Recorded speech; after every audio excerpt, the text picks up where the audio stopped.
Hello and welcome to our second Gamepad Online. I'm your host, Tazzy. Gamepad was created by the UK manga company Mayamada. We believe in gaming is for everyone and want to bring people together through our events. Like a lot in our lives today, we have adapted to a new online way to stay in touch and celebrate the culture that we love. We are happy to have these new online events as well as a Discord to keep the community connected throughout the year. These will continue alongside our physical Gamepad events when we can do those. Today, you can enjoy our event from the comfort of your own home. I'd like to thank our sponsor, Into Games, as well as French Cultural Institute in London and Next Gen Skills Academy and Yuki for supporting this event also. So we will have our Friendly Fire community tournament, which will feature Brawlhalla and Rocket League. We have a team from Get Well Gamers, Streamcast, and our returning champions, Melanin Gamers. Our teams will play in 2v2 matches, and each team will get to play each other for every round throughout the event. And these will both games will be streamed during the event, so you'll get to catch all of it. And the prizes that they get to win, they'll get to choose from digital gift cards across Xbox, PlayStation, Steam, and Switch. The team with the most wins will also get their choice of a Mayamada manga or framed artwork. We also have some other activities. We have Animal Crossing, which we will open up to all of our Gamepad online attendees. So for those of you watching, you can join in. There will be free challenges. There will be bug catching and fishing challenges, and that you'll be able to win some Nook Mail tickets as prizes, thanks to the Nintendo social group. We'll also give you a heads up about that over chat and Discord for those who do want to take part. It will be limited to 6 per challenge. I don't know why I went to say 3. Dividing things in my head. And the other thing is we have introduced some cosplay into today's event. We're working with Hyper Japan and we are bringing their cos parade online. We'll have some great cosplay entries to showcase over the event, and we'll let the community vote for their favorites. Each winner will get a prize of framed Mayamada artwork or a choice of our manga. We'll also be talking to a cosplayer in just a short while. That is coming up very soon. I'd like to just take a second to talk about our sponsors, Into Games and their side project, SideQuest. SideQuest is a bi-weekly game jam with themes set by real UK game studios. It's run by Gamepad Online sponsors Into Games, a non-profit organisation set up to give young people support and guidance on how to find a rewarding career in the games industry. To find out more about them and information on career pathways, visit sidequest.org.uk and find out more.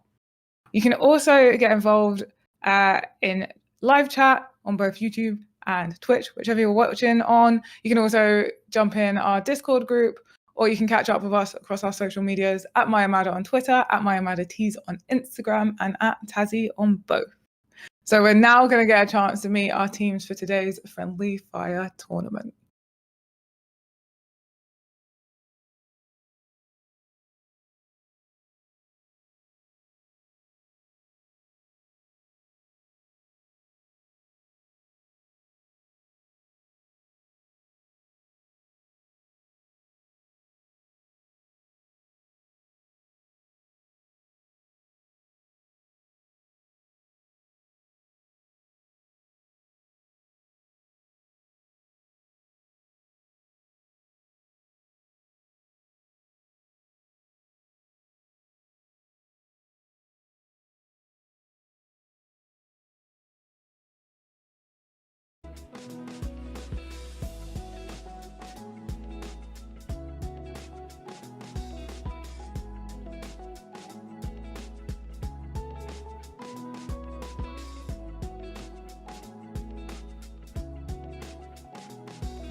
Hello, everyone, and welcome back. So, I am here with our first team member. We have Andy from Streamcasters. How are you doing? Hello, I'm doing all right, thank you. How are you doing? I'm good, thank you. Yeah.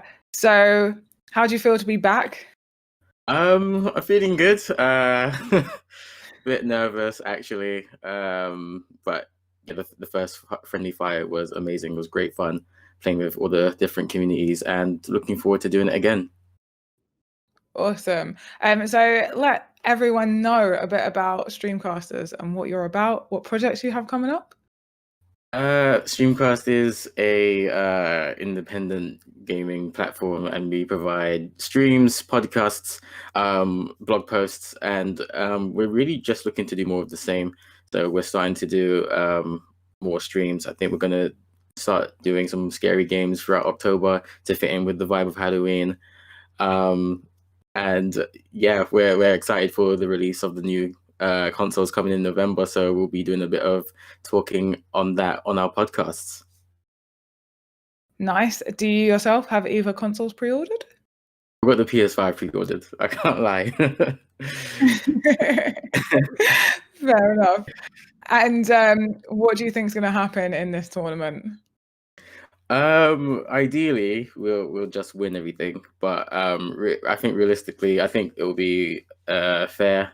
We've done a bit of practicing on Brawlhalla, so I'm hoping that shows through.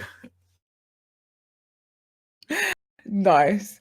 And yeah, is there any game that you think, if either of the games we're playing today, do you think there's a particular one that Streamcast has like a strong grasp on the winning? I don't know. I think. Sorry, my camera's a bit. I think we're quite well balanced. So Rocket League we spent a bit of time on as well as Brawlhalla. So I think it will be quite well spread out. I think the talents. Nice. And yeah, lastly, we just need to get some of your social media shout outs. So where can we find you? You can find us on Twitter and Instagram at streamcast_. Thank you very much. Well, we look forward to seeing you in the future matches of today, and we'll see you soon.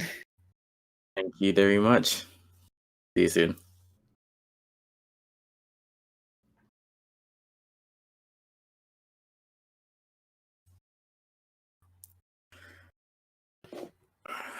Oh,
Hello, everyone, and welcome back. I am now joined by cosplayer Beth, also known as Amazonian Cosplay. Hello, Beth. Hello, how are you? Good, thank you. How are you? Yeah, I'm good, thank you. Glad to hear. So, we're going to get straight into an interview here because I feel like you have some exciting stuff to tell us about cosplay. But first off, I want to know, how did you get into cosplay? So I've been cosplaying for nearly a decade now. I started when I was about, I think, like 14 or so.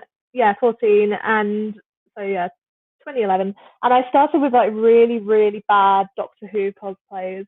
Going to my local convention, I'd go once a year, and then it just sort of eventually, when I was about 17, I met some people at that event, and then I just sort of tumbled into it, and I Haven't left it since. no, I love and it sucks all of my paycheck away, and takes every waking minute of my life that isn't when I'm working at my real job. that. And what kind of characters do you cosplay now? So I mainly do sort of female warrior characters. I like a villain as well, like just strong female characters and stuff. I'm 6 foot tall. I can't pull off a pretty Disney princess, so I tend to do like female warrior characters. I do lots of video games and stuff mostly, and live action films. Particularly costumes that have got lots of small details like embroidery and stuff. Because I enter competitions, so yes, I do costumes with lots of detail work because that's my sort of specialism.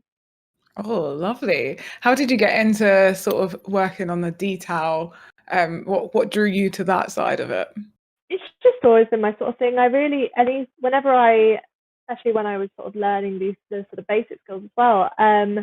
Whenever I pick a new costume, a lot of it's okay, what new thing can I learn with this? Whether that's how to make leather armor or improve those bits, or I want to focus on my armor making skills. I want to do some blacksmithing. I want to do embroidery, that sort of thing. So each costume, it's what new techniques can I learn with this? Lovely. And you've worked with some big names: Netflix, Ubisoft, Cartoon Network, Marvel. How do you go from being a hobbyist to a professional cosplayer? Honestly, by accident, to be honest. Yeah, because it's been different things for each. I do like whole talks at conventions, about how to monetize your craft, like doing professional cosplay, because there are so many different branches of professional cosplay. Whether that's being an online influencer or doing Patreon or working at events or doing promotional work, blah blah blah blah. It's all there's so many different ways. But for me, a lot of the pro work that I do is promotional work for companies, and so either they contact me or they find me online, or I know people who I've through doing my costumes and stuff, I've made these connections with people who work at companies, and they've been like, oh, we need, for the Cartoon Network one, for instance, I've worked with them twice now, and they wanted me to make some tutorial videos, and they contacted me through a friend of a friend and was like, hey, we've heard about your work, we'd love you to come do this. But then it's like, Netflix, they saw what my costume of a character from the show Disenchantment, and they found it on Google, and they contacted me from that to say, we'd like to do this promotional photo shoot for the new series and stuff. So it's all different. It's a lot of it's who you know, but then it's also I do just get cold call approached by the companies as well who found my work online, and not because I've got a big following. I don't have a big following at all. I've got a very small following in the grand scheme of things. I've only got just under 4,000 Instagram followers, which is nothing in terms of Instagram. So it's much more about the content than finding that. Yeah, everything, even with knowing people, whether it's you've got it through knowing someone or they've randomly found you, it seems the common theme is like just putting it out there. Yeah, absolutely. I mean, there was a for Assassin's Creed a couple of years ago, and I remember chatting with Rob, who worked for them at the time in events, and he was like, hashtag tag the company. A lot of people and a lot of cosplayers and stuff don't want to tag the company, so like, oh, I don't want to spam them and stuff, and it's like that's how they find these artists. He was like, it's the best, tag us in the company. That's how we see the work. Yeah, definitely. That's how they found me. Oh, that's really great advice for people. And yeah, companies invent hashtags for a reason, they want you to use them. They want you to be tagging them so that they can see it. Yeah. Oh, that's great. And obviously it's 2020. It's strange times. Yeah. How has the pandemic changed cosplaying for you? With the uncertainty around like physical events and anything to sort of do in. I mean, it has It has massively changed my approach to cosplaying at the moment because, like I said, I do competitions. So a large amount of what I do in cosplay is spending, half a year working or more working on one costume for a competition and prepping a performance for it and getting everything perfect and then going and doing a competition. And obviously, all my competitions that I had planned for this year got cancelled. And so that's a large motivational part of why I do cosplaying is just gone.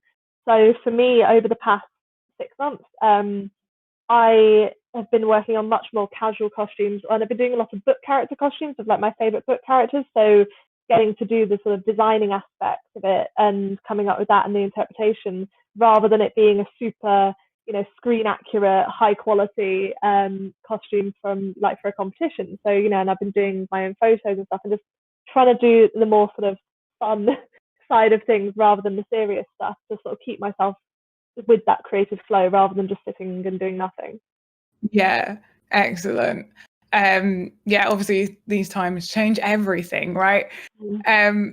And what advice do you have for cosplayers, whether cosplaying physically at a physical event or for online cosplay, for online contests like the one we do have coming up? I mean, honestly, it's such a broad thing, There's not really one bit of advice, really. I think for me, something that I really struggle with is knowing when it's okay to sort of just stop doing something, when it stops being fun. Don't do anymore, because I can definitely stress myself out with competitions, and I have definitely cried more than once the night before a competition from stress about not being done and stuff. And I think, it's like, unless you're being paid for it, it's all right to just sit back and just stop and just like, no, just give up. There's nothing wrong with that. There's always going to be another event in the future. There's always going to be something else. It's not the end of the world if you don't have your costume done in time. Yeah. Oh, that's a great bit of advice, because I always hear about cosplay crunch and like the crazy yeah. I vow not to do it anymore. I've had really bad experiences with costumes finishing off the night before a contest, and then I've just been unhappy with it, and I haven't been proud of it, and then it's got into a box and never been worn again. And so, in the past few years, I think it was like 2016, I had a really bad competition experience. And just since then, I'm like, no, I'm not doing that anymore. I'm not going to con crunch. Everything's got to be done in advance. Excellent. That's like a really, really healthy attitude to cosplaying. I feel we need to hear more. Yeah. And before we let you go, just want to let people know where they can find you online. So if you let us know where they can find you. So I'm everywhere under the same name. Twitter and Instagram, I am Amazonian Cos. So short for cosplay. But if you search for Amazonian cosplay, I come up anyway. And I got my website, and on Twitch as well. I'm here under Amazonian Cos, and I did do some cosplay streaming at the beginning of the year, and then that's taken gone on the back burner because I haven't been at home. But as of next month, I will be Twitch streaming again. So Amazonian Cos. Excellent. Thank you very much. And for everyone that is watching us in the audience, let us know, have you ever cosplayed before? And we will catch you all in a bit. Thank you for having me. No problem. Bye.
So I am here with Zanny from Get Well Gamers, who were also in our previous event. Hello, Zanny.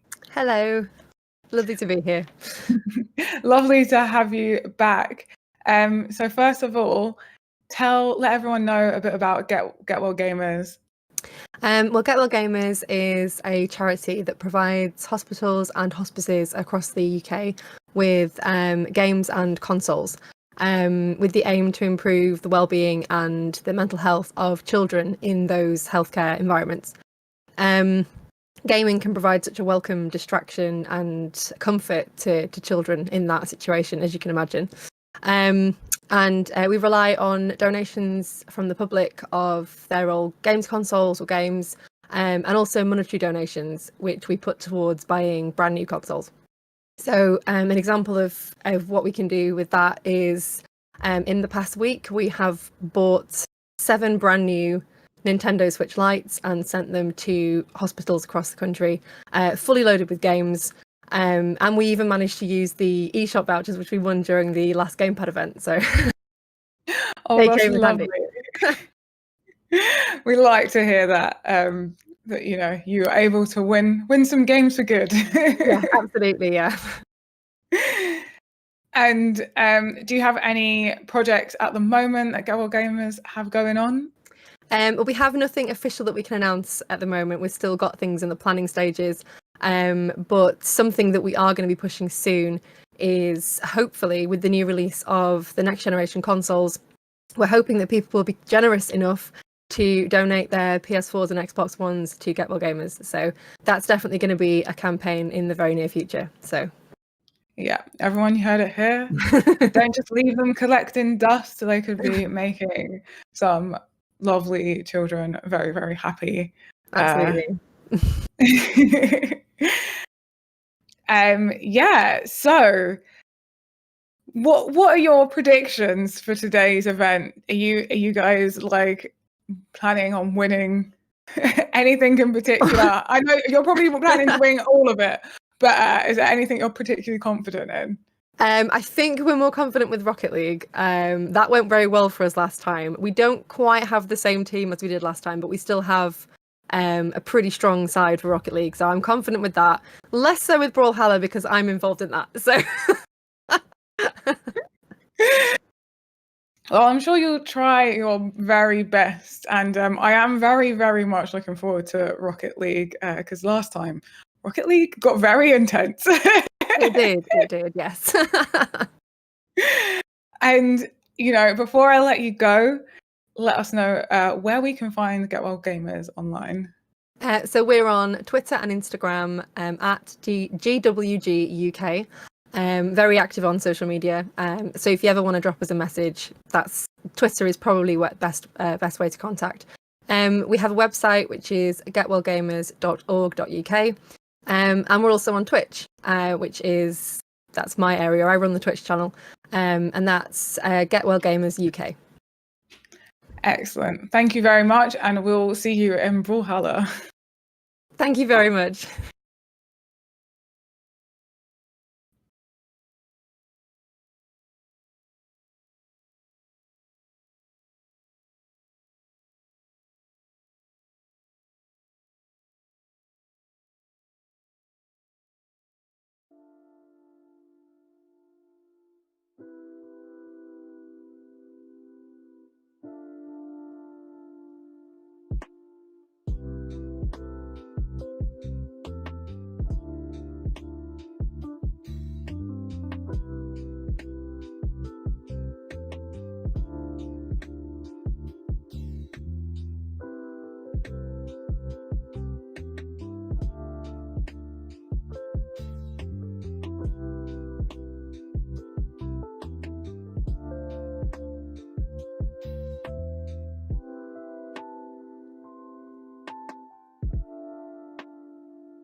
Welcome back. And now we are joined by Annabelle from Melanin Gamers. Hello. Hey there. Hello. Sorry, there's an echo because I'm watching the stream. Sorry, there we go. Hi there. Hello. Welcome back, our reigning champions. Yeah, so let us know a bit about yourself and Melanin Gamers, what you're all about. Okay, well, my name is Annabelle, or creatively Anzi, and I'm the founder of Melanin Gamers. Melanin Gamers is a gaming community that promotes inclusion and diversity in the video games industry, with a special focus on content creators, whilst also providing a safe space for people of color to come together and game. We stream, we do panel talks, we do tournaments, that kind of thing. Excellent. And any projects that you have going on at the moment? Well, it's Sickle Cell September currently, and so we're doing just charity streams to raise awareness and funds for sickle cell. Specifically, we are raising money for the Blood Fund, which is an imperial charity in the UK. So that's kind of what we're doing at the moment, alongside our stream teams on Twitch. Excellent. And I know you're probably very, very in it to win it today. Yeah, what are your predictions? How do you think you're going to win? What do you think you're going to win? What are you most confident in? Both of them, Brawlhalla and Rocket League. We're most confident in Brawlhalla, but because one of the people who we had for Rocket League last time isn't here, so we are a bit touch and go. But you know, I think you met my brothers, and they don't believe in losing. Yeah, definitely a very competitive team. Yeah, I'll say we are. Not that there's anything wrong with that. There's nothing wrong with either being very competitive or just a bit of fun. Our tournaments encourage both. Yeah, I've definitely been following on a bit with some of the Sickle Cell September stuff that you've been doing, and I definitely recommend anyone check that out. You'll learn a lot about something you probably realistically don't really know much about because it's not really spoke about enough. So make sure you check Annabelle out and Melanin Gamers out with all of that very amazing stuff that they are doing. So yeah, where can we find you? How can we watch this? Well, in terms of Melanin Gamers, we are everywhere. We're on different social media. Our hub is our website, so we have the melaningamers.com, but we have Twitch Melanin Gamers, Instagram Melanin Gamers, LinkedIn Melanin Gamers, Facebook Melanin Gamers, Reddit Melanin Gamers. What do you need? We've got the Melanin Gamers literally everywhere, different social media. And we're going to thank Donovan for that because he's on top of all our social media stuff. Just, you know, our hands in different sort of cookie jars. So yeah, just Google Melanin Gamers and we'll pop up somewhere. Okay. Excellent. So pretty much everywhere that you can find anything. Melanin Gamers are there. They're there. Yeah. And ready to provide that safe space for gamers of color and everyone, inclusive. Yeah, definitely. Great. Thank you so much. We'll catch you soon in the competitions coming up. We're going to go into some of the cos parade stuff next. Thank you. Bye.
Welcome back, everyone.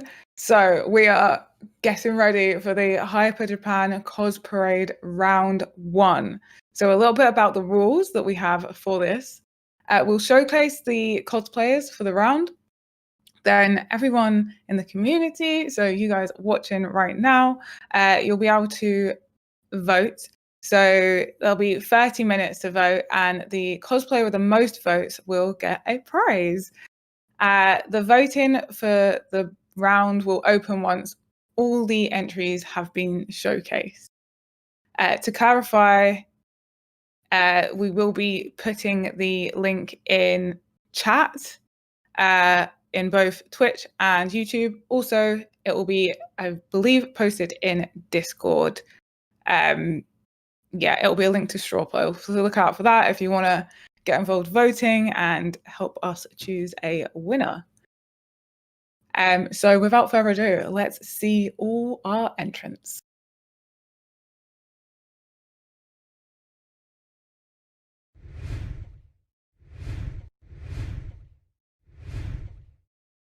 Cool.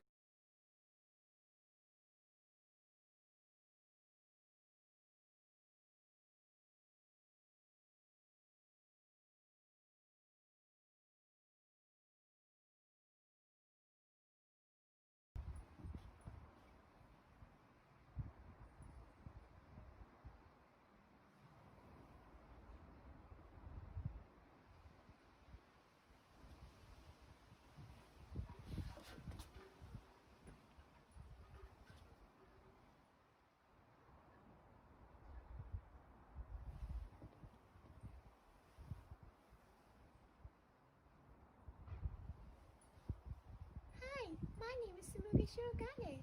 Hyper Japan may not have happened this year, but that didn't stop us from loving Japan and its culture with whatever we do. From cooking to cosplay to arts and crafts, we kept the flow of our love of Japan. What did I say again? We kept the love of Japan flowing through us.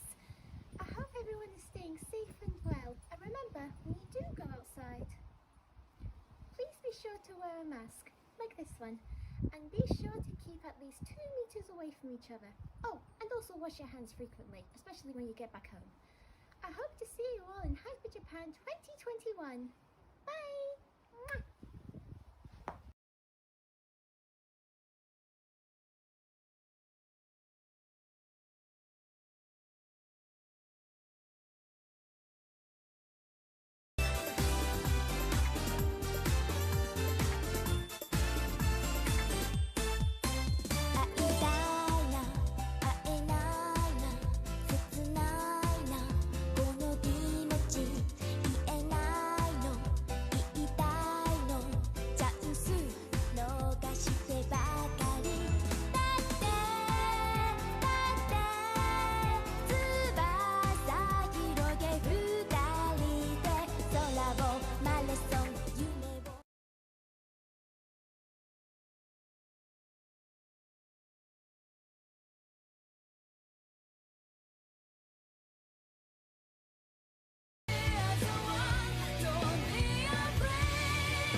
Keep dropping my nails.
So our round 1 cosplayers were very impressive, and we do have that open for voting for now.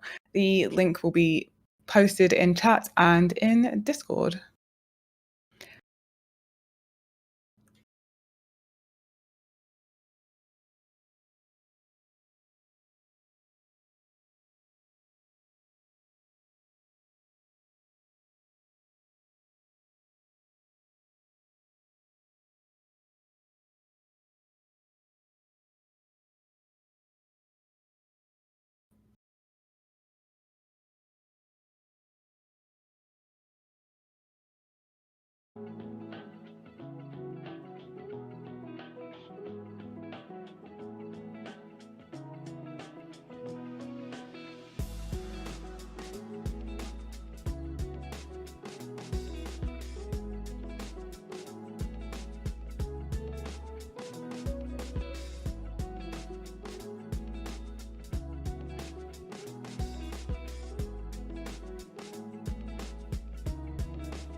Welcome everybody back.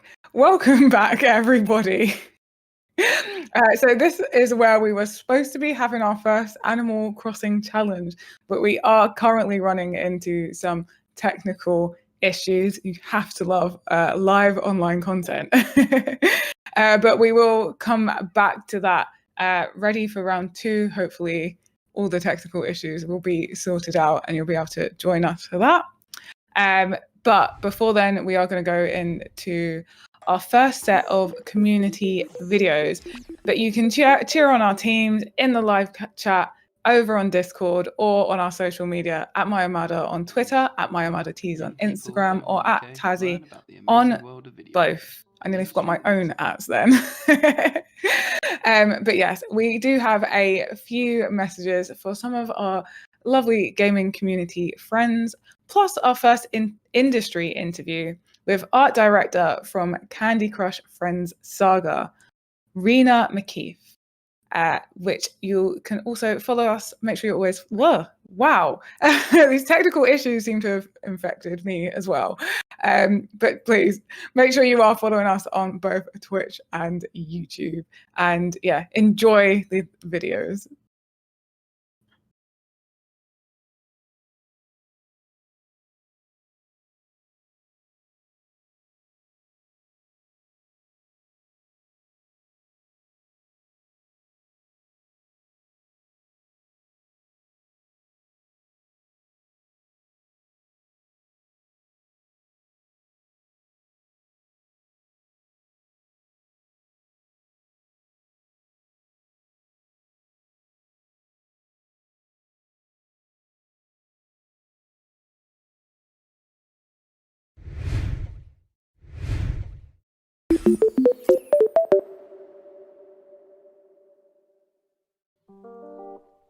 We're Into Games. We help young people all over the UK learn about the amazing world of video games and the industry that makes them. Ever wanted to know how video game studios make your favourite games? Or want to know how you can make them too? At Into Games, we run SideQuest, a free fortnightly game jam that puts you in the role of game developer. Free resources, software, growing online community, and daily live streams on Twitch from some of the biggest game studios in the world. Mediatonic, Sumo Digital, Creative Assembly. Making games has never been easier. Want to join us? Head over to sidequest.org.uk to find out more, or visit intergames.org to learn more about careers in the games industry and how you can make your first steps into games.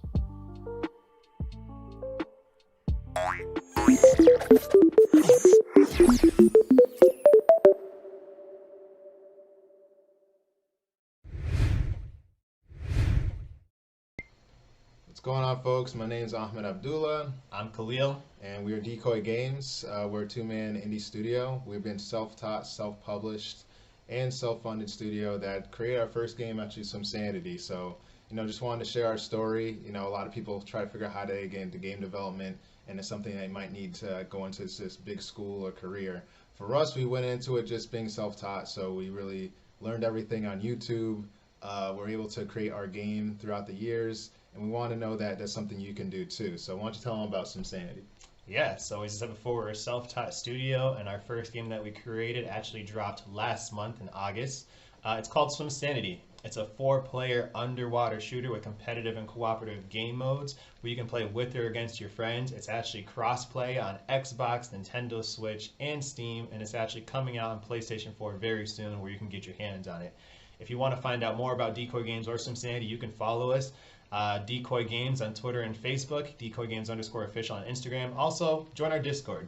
We talk a lot about everything gaming, Some Sanity and non-Some Sanity related. And also, if you have any questions about how to get into the game industry or anything, related about yourself, definitely come by because we're always looking to talk to people.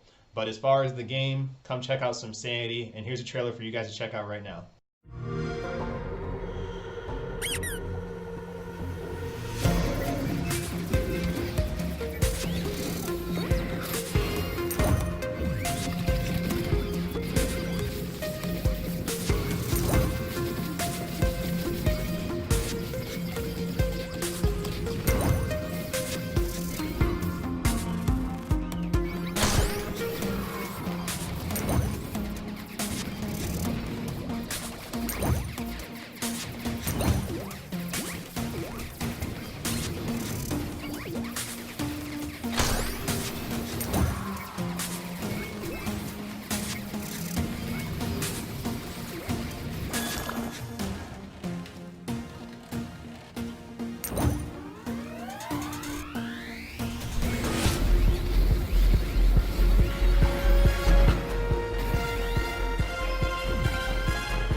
Streamcast is a black-owned company in the UK, bringing you the latest gaming-related content from podcasts to live streams and blog posts.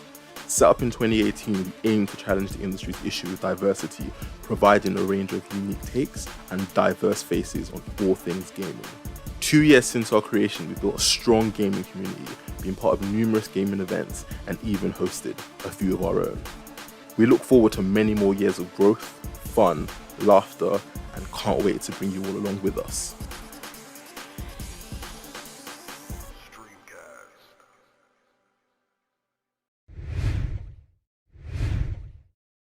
What's going on, people? Yes, this is Gamepad and I'm the one and only Mr. Midas Games. Now, I'm a TV presenter who specializes in the video game industry and I love gaming. Yes, I'm a big PlayStation and Nintendo guy.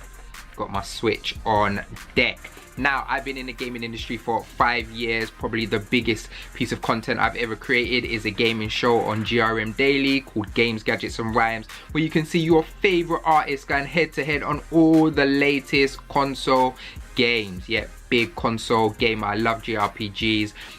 This industry is super inclusive and I'm trying to make sure I'm a diverse voice and face within the industry. I also present a TV show on Jinx Esports TV, yes, WTF, where I pull out all of the boys and all of the girls who are moving mad in the gaming industry. Yeah, I'm coming for all of you. So I hope you are having an incredible Gamepad event. Make sure you hit me up on all of the socials and check out my YouTube, Mr. Midas Games.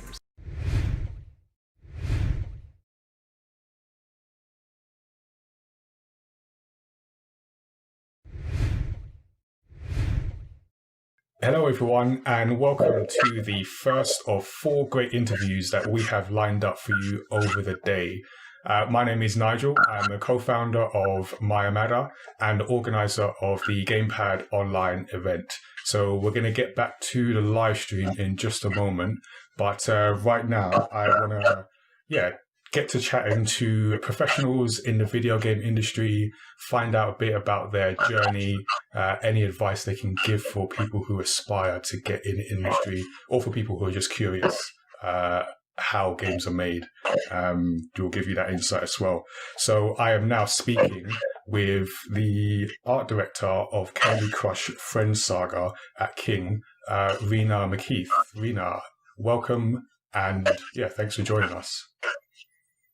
Oh, thank you for having me. It's a real pleasure to get a chance to talk to you today and hopefully share some of my insights and journey over the last, it must be 10 years in game counting. If you had to calculate it's a while. I saw those like calculations going off in your head.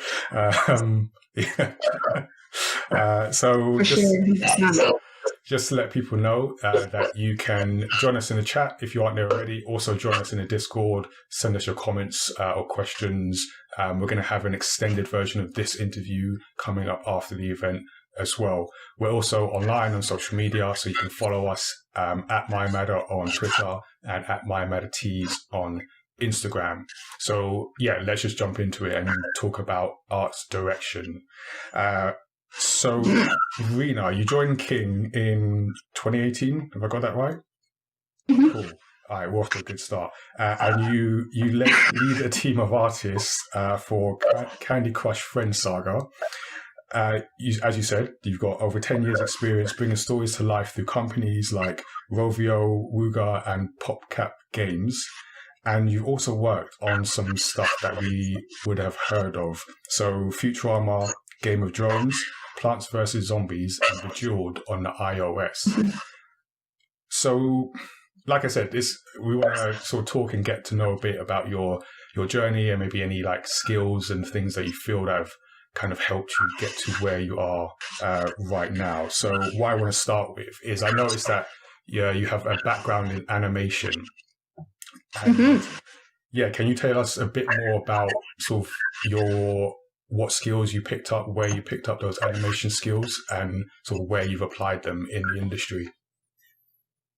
Yeah, sure. It's a really great question. I think when I was growing up in Ireland, I really loved computer games. Like I was so in love with them. I played them all the time. My mum worked in IT and she was a computer scientist. So we always had computers at home. And I was always playing games. But I really loved drawing and I really loved creating worlds and telling stories. And the sorts of artwork I drew were very stylized and cartoony and fun, kind of like the cartoons I saw. Whether it be like Disney or anime or whatever, I was watching animation and I thought, well, games don't look like that anymore. Maybe the games I played when I was growing up, it looked like that, but not the games I started playing as a teenager, they didn't look like that. And I didn't think that there was space in the games industry to create the sorts of worlds and the sorts of art and the experiences I enjoyed. And also, I didn't know anything about the games industry in Ireland or what opportunities there might be. But the animation industry in Ireland was really strong. And studying animation in college was something I was really excited about. There was a couple of really great universities that had a long history of working closely with animation companies like Disney and Sullivan Bluth, and so there was a really strong animation industry, and it was very well supported by the government.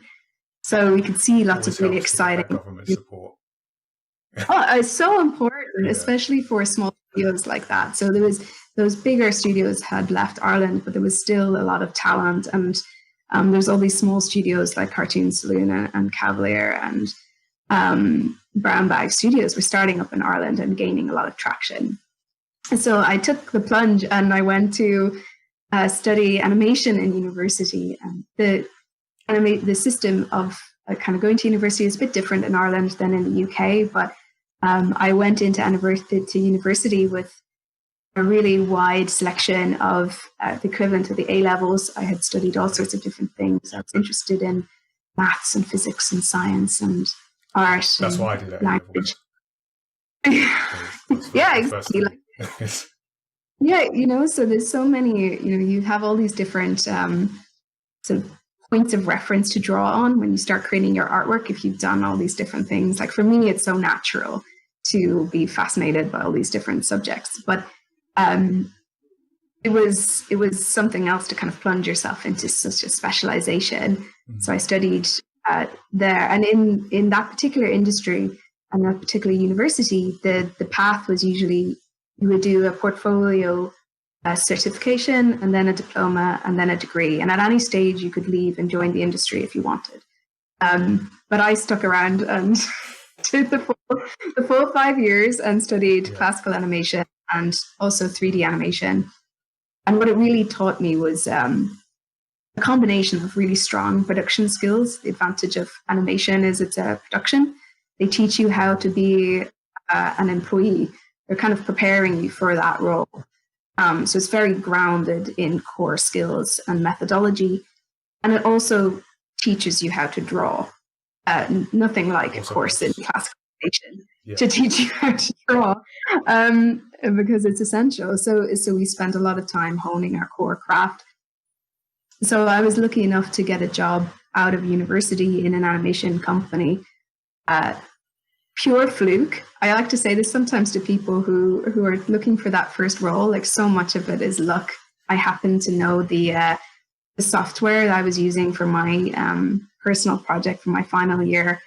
Animation was the same software a company was using to develop a 2D short film. Oh, okay. And they needed someone to lead their ink and paint team and help them structure that.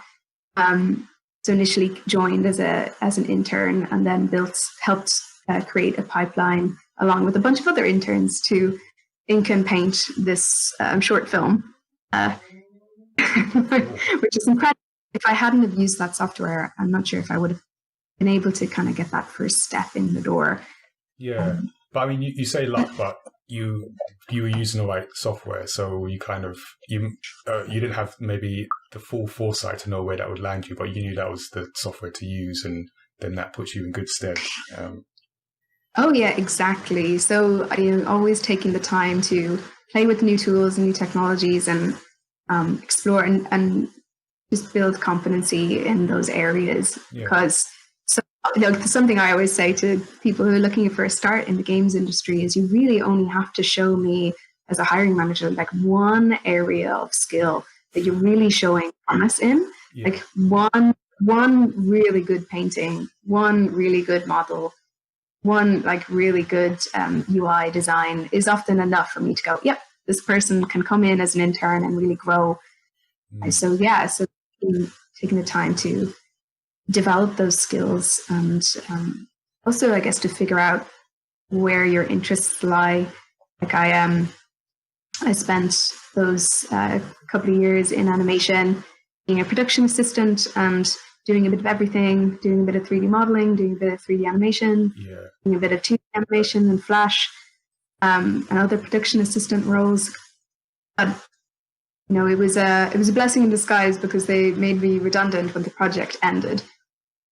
And I started looking around for something else, and I found that PopCap was hiring, and PopCap Games versus Zombies. And I saw those games, and I saw what they were making, and I suddenly realized, wait a second, there are people making games that look like the sort of art I enjoy making. And I took the plunge and applied there and never looked back. It's been incredible to build a career in games. So was the PopCap role your first games roles? Like, did you go from animation to games to PopCap? Ah, okay. Yeah, exactly. So I was lucky enough because the animation company I worked in, we were doing all sorts of different things. Like I said, sometimes I would do storyboarding. Sometimes I would do like audio recording. I went and helped out with some audio recording. Sometimes I do 3D animation. Sometimes it was those small companies like generalists and have different skills. And PopCap was actually, at the time, the PopCap in Dublin was also really small, and they were looking for generalists who could do kind of a bit of everything. And they could see that I could draw, and they could see that I could do some animation. And I was super eager and very nervous. Hopefully that impressed them. That's like classic. Super, yeah. So exactly, super eager, super nervous. And I came in as a junior artist there to a very small team. I think we had 3 artists at the time working across the whole studio. The early days of game development on the phone. So I think the first project I worked on in games on a phone was actually Peggle, and it was for and I think it was for Sony Ericsson. So that will date it. That is, yes. We might have to put like a Wikipedia link with this interview just so some people in the stream knows what is the Sony Ericsson? There were still buttons on the phone for the numbers. Yeah. You just like blown some people's minds right now. Like there were buttons on the phone. Yeah, I know, 100%. I think like there's a couple of skills that I think have really helped me, especially early on. There was it's this passion and willingness to learn and explore. And I always think of it as I like to hire people who are curious, who want to understand, who want to know more, who want to learn and develop and dig and kind of get to that next level. Yeah. And so, what I found, one of the things that helped me really early on, I remember, a game designer would ask for a certain design or a certain asset, and you could just draw that thing straight out. Like they would go, "Oh, I want you to draw me a necklace or something." You could draw a necklace, or you could ask them, "Well, what's the necklace supposed to do? What's it serving in the game? Yeah. How's it going to fit the player? Because that changes what it looks like. Best option? Are there other options that would serve the purpose? What is the gameplay rationale behind it? How do the players respond to it? And really think about it, dig deeper for alternatives, offer suggestions, try and understand and get curious about what makes a good, in this case, necklace or not for the game. So one of the skills I think is really important. That's an important, actually, it's a really important thing because so we do like comic story workshops, and one of the things that people sort of assume, maybe like rightfully so, is that you're there to learn how to draw. And I always have to like break it down. So one, I don't draw. We have an artist on our team, and she can draw, and otherwise everything would just look like a mess. So that's number one. But number two, I like to stress that it's not just about drawing; it's about the story behind it, and like you said, asking those questions. Because even when we make our manga, I'll write the story and I'll send it to the artist or character description. And then she might suggest something that's better. So I'm not necessarily asking you to draw exactly what I've said. I'm just laying the sort of the groundwork. This is a story. This is the characters. This is what it is. And then I'm almost expecting sort of questions to come back. Because not every idea I have is the right idea. So you want that kind of feedback from people, not just I just want to draw this thing and be done. Because that only gets you so far, I find. You're completely right. And I think there's two other things you touched on there. There's the collaborative nature. I mean, some games are made by a person all alone, but the vast majority of games are made by a team. Yeah. And we're working together towards one end goal, which is the game. So it's not about the game designer's vision. It's not about the artist's vision. It's not about the coders or the producers. We're working together. So that means there's such an emphasis on being a good team player, like how to understand how and why you might communicate in some way, and how you deal with others is super important. And then the second thing, and this is really difficult, is that not to be too precious about your own idea. Yeah. You have to be ready I've had to be challenged and come to a better idea, and do your artwork again and again, again. Yeah. And maybe it doesn't get in the game, and then you have to do it again. So it's those kinds of combinations of things that very true. Like it's not the right drawing until it satisfies everyone's conditions. Yeah, it's so even again to the workshops where like we get like kids, and it ranges sort of like as young as 8 to sort of teens and stuff, and the amount of times I see people get fixed on like getting this perfect drawing, and without being too harsh, because the kids, but I just want to like get across that don't worry about getting this perfect. It's never about perfect, and you're going to have to do it again when you come to do your comic. So that's an important thing, not to get too precious over like one design or an idea. So I was thinking about like just video games from maybe an outsider's perspective, and for someone who wants to get in video games, we often see it framed as like a super technical thing, and that the amount of times like I've seen people like equate coding with video games. So if you want to work in video games, you must have coding, otherwise the door is closed. So one of the sort of many reasons I wanted to speak to you today is just to give that other perspective. So as a sort of, I guess, a non-technical path into gaming, how do you think that awareness has changed, if it has changed, like now versus when you were first getting into gaming, that there are sort of non-technical routes into the industry? Yeah, I hope it's changing. I mean, I remember when I first started talking about doing animation and art, my career guidance teacher sat me down and tried to convince me what I wanted to do was computer science. And I think there's a lot of that. Like, a lot of people are told, oh, if you want to get into the games industry, you should do computer science. And I think that works for some people, but there are so many different kinds of roles in games, and they have so many different routes into them. If you want to be an artist, you don't, like, there's artists on my team who are not technical at all. And then, people who really just focus strongly on pure art skills and come from a very artistic and creative background. Yeah. And even just an art team that goes all the way to the tech art teams who are really the tech artists who's sitting between that boundary between art and coding. So like, they know a lot about code, of course. But I do think that I do hope that the parents and teenagers and schools are learning to advise kids to think about their options a bit more broadly and see what's the right fit for them. There's a career in games for nearly every kind of person. There's games lawyers, there's games managers, there's games producers, game data scientists, psychologists in some companies, UX researchers, and player insights, and art. And there's so many different kinds of people who have different kinds of skills can all find an amazing home and career in games. It's about a shared passion about creating games. That's the important part. Yeah. And then the skill you bring to the table depends on what other interests and other avenues you've explored. But I think that's one of the common misconceptions. It would be nice to shake. There's so many different specialized.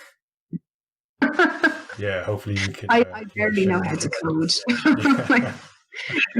I did at one stage, and then I'm sure it slowly like dribbled out of my brain. But yeah, no, just like, yeah, there are definitely other routes into it. So, so we're going to get back to the stream right now. But as I mentioned, we are going to have an extended interview with Rena, where we'll talk more about the work she's doing right now and more about the industry at large. So that's going to go up after the event. So please do join our Discord, and we'll be putting those links when they are ready. So we'll see you in just a bit.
Welcome everyone to the Brawlhalla Friendly Fire Tournament, and right now we were seeing Team Streamcast versus Stream Get Well Gamers. Yeah, and we're seeing quite a lot of action here right now. We're the first strike happens, and there's one stock eliminated already. Incredible, and another stock. Wow, Thor is literally dominating the entire bracket right now. Incredible with those really like heavy hammer sigs we're seeing there. Red team's really trying to get their items here, and it seems like blue really does have a really strong advantage, having a stock lead on for against both of the players, both of the other opposing side.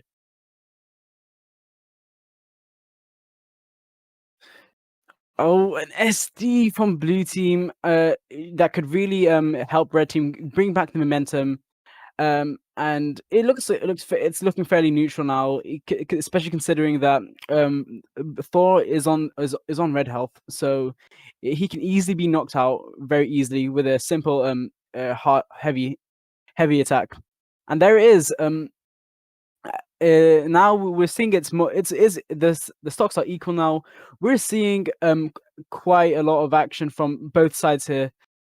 Oh, Volkanov was off stage, but he just manages to get back on with his recovery. And there, and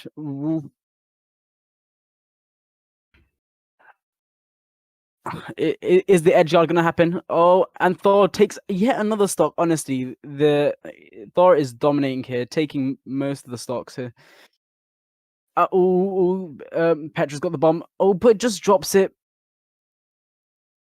That could be vital. That could have been very useful in disrupting the momentum on the blue team side.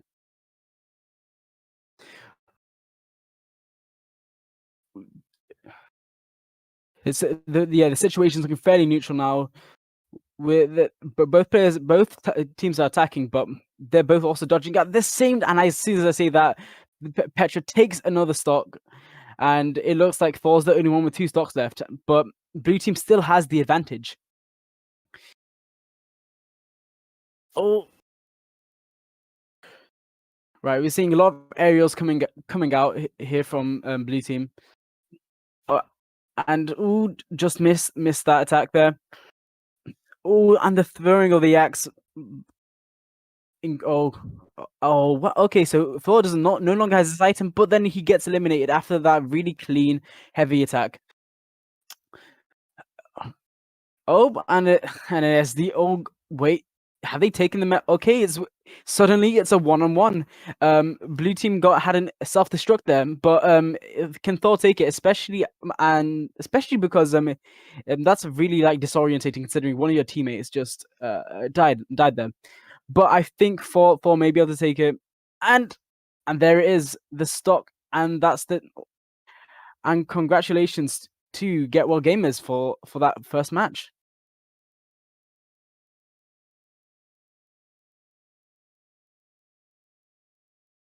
Really, really good plays there. Yeah, Thor was really dominating there, and we had some great assists from the Artemis as well. Incredible. But that's not to say that the Volkanov and Petra players were not trying their hardest to. It's very. Thor really did take the momentum very early on in the game, and that's very disrupting, especially in a team environment. Now I think we're going to be starting round 2 in a second.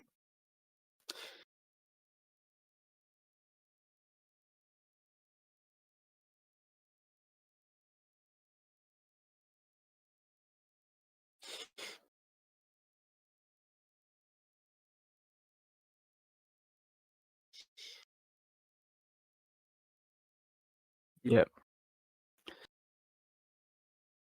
Yep. So the players getting ready once again. It seems like Screencast is already ready and preparing and ready to go. And it seems like we had character changes from both of the blue team players, from both of the Get Well Gamers players. Interesting. This can prove to be quite this can be prove to be quite disrupting for Screencast here. Right. Are we okay? So.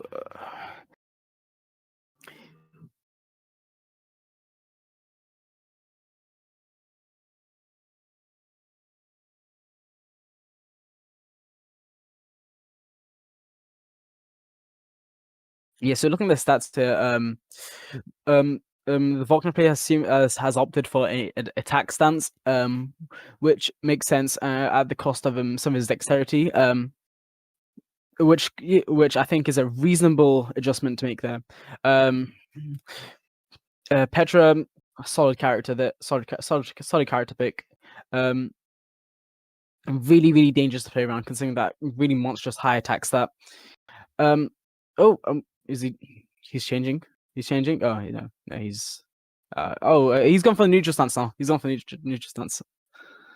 I think the match is about to start then.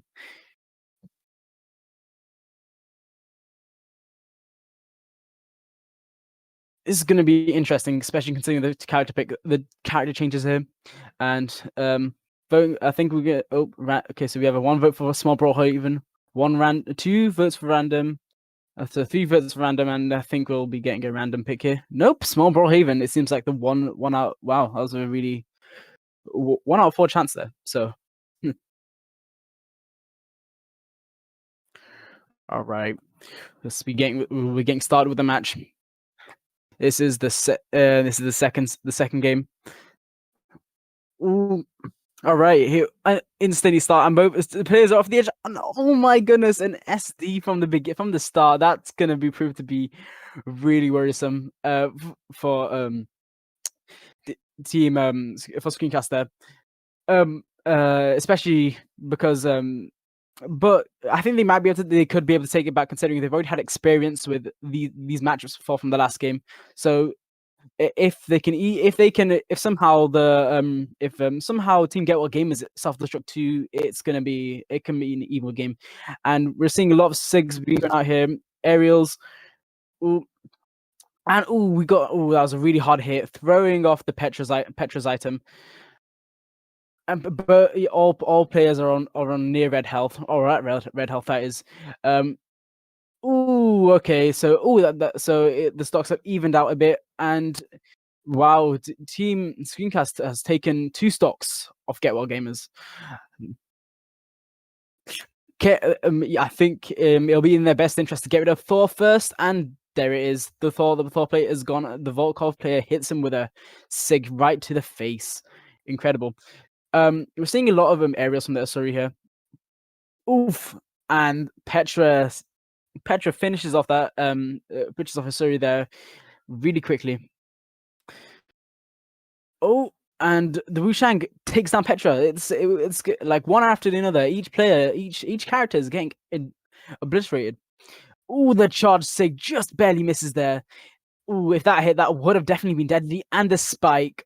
Oh, the spike from the Wushang taking down the stock, and suddenly, like I said before, it seems like Screencast has taken the lead here, with the Surrey really having a dominant lead here with this entire stock lead.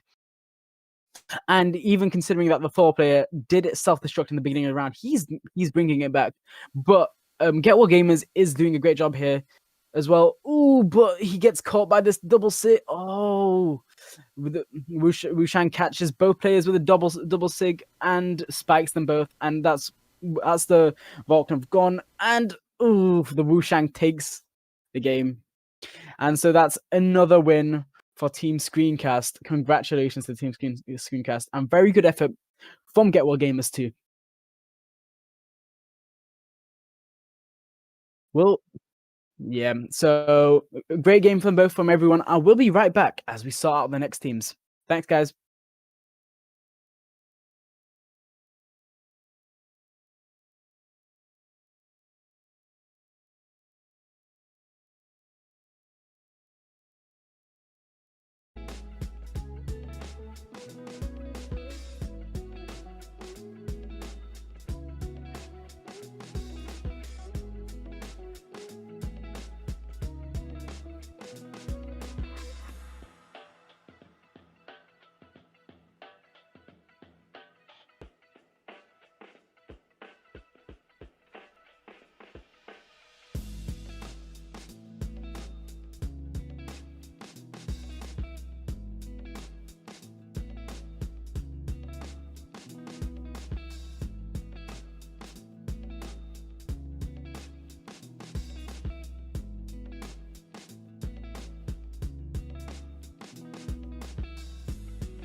Hello, so welcome back after your lovely Brawlhalla match. How did you find that?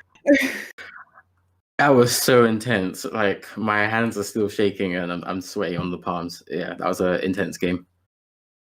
I mean, you played better than I could have ever played, but unfortunately did not take the win for this round. Yeah. Yeah, it was a tough match though. It's not like you didn't put up a fight. Got into some unfortunate situations there though. Yeah, that's always the case in a fighting game like this. One mistake and it's a life wasted. Yeah, definitely. So, I am a big believer in winning from all of our losses. What I meant is learning from all of our losses. And is there any lessons that you feel like you could have taken from that match? I don't know. Maybe more time practicing. They were really good. So yeah, nothing but respect. Yeah, I feel like every time we go away from this friendly fire, everyone's just gonna, make those skills even better and come back with more of an attack than the time before. Yeah, but you took part. Did you have fun? Oh, absolutely. Yeah, yeah. I'm so excited to play some more Brawlhalla. Yeah, I mean that's the biggest takeaway. Like the whole reason we put this together is for fun and for giving everyone a chance to take part and have a good time. That's what it's all about. So whether you win or you lose, everyone's a winner. Yeah. Well, thank you so much for joining me to have a little chat about what went down in Brawlhalla. We are going to move on to our winners of this round. So thank you. Of course. Yep, anytime. Thank you very much.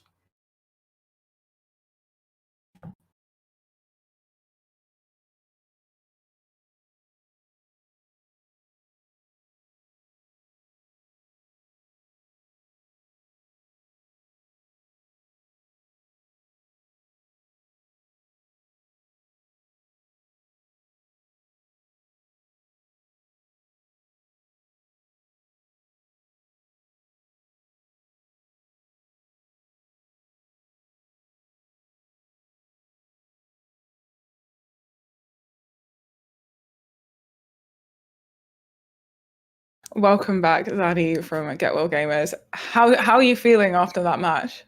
I'm feeling really good. A little bit surprised because I'm not sure how we managed that. Well, how I managed that anyway. It was all on my teammate Adam there. He was well and truly carrying us. So I'm very grateful for his skill there. Apparently, he's played quite a lot of that type game, not necessarily this one, but that type Smash game before. So yeah, it's all down to him. So this was the game you was a little less confident on. So does that mean you're feeling very confident for Rocket League now? Yes, quietly confident, I'd say. Yeah, I mean, it's just so much fun. I really enjoyed that. The first match is always a little bit like, I can't remember what to do, and then second one really got into it, and yeah, had a load of fun. So that's great. I mean, like I said to our previous member of Streamcast, the main thing is about having fun. Absolutely, yeah. And there's the biggest takeaway, and of course, you get a prize for winning that match. And I'm sure you will put whatever prize you choose to good use for Get Well Gamers. Yes, absolutely, yes. What are you going for today? Do you want me to go over the prizes available? Yes, please, if you could. Yeah, so you can have your choice of digital gift card from either Xbox, PlayStation, Steam, or Switch. I think we'll go for the Switch one, please. Excellent. So we'll take note of that and get that sent over to you after the event. Well done on your win. Good luck. Thank you so much. in the next one. And yeah, we'll go into our next match. Brilliant. Thank you very much.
And we're back, people, and for the second round of the Friendly Fire Brawl Harlow tournament, and we currently have Team Getwell.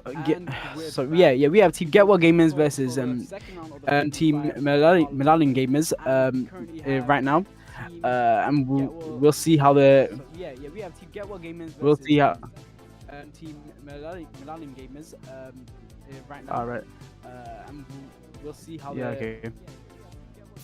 Right. Yep. So we're gonna be seeing that match right now, actually. So, Yep. So we're gonna be seeing that match right now, actually. So. Yep. So the characters are being chosen right now. We're seeing the Asuri Wushang combination from Getwell Gamers once again. And right now,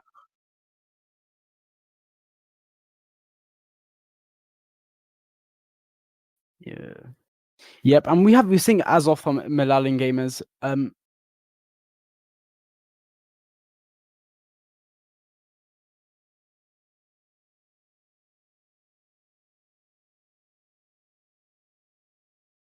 Yeah, so we're seeing Azov from Melalin Gamers here, and we're waiting on one more from that team.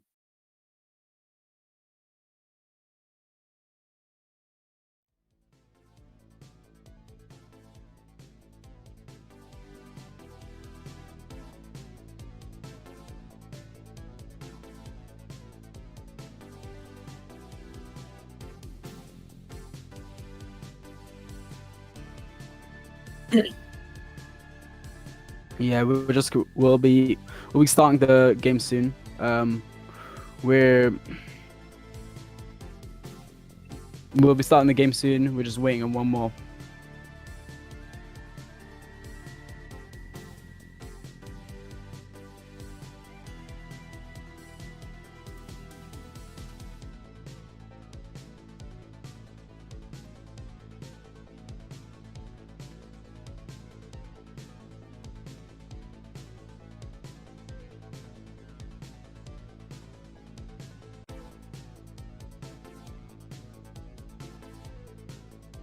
Oh, and here we are. We seeing Diana from Melalin Gamers here. Seems like very interesting team combinations. We're seeing an archer with a gun. Oh nope, there's a switch. Are they switching? It could be a switch. Orion, ooh, the good old Orion, everyone's favorite. So we should be getting started now. Once again, teams like Getwell Gamers versus Melalin Gamers with a Asuri Wushang combo and a Orion and Azoth combo. I think everyone's gonna be opting for random here. And the map will be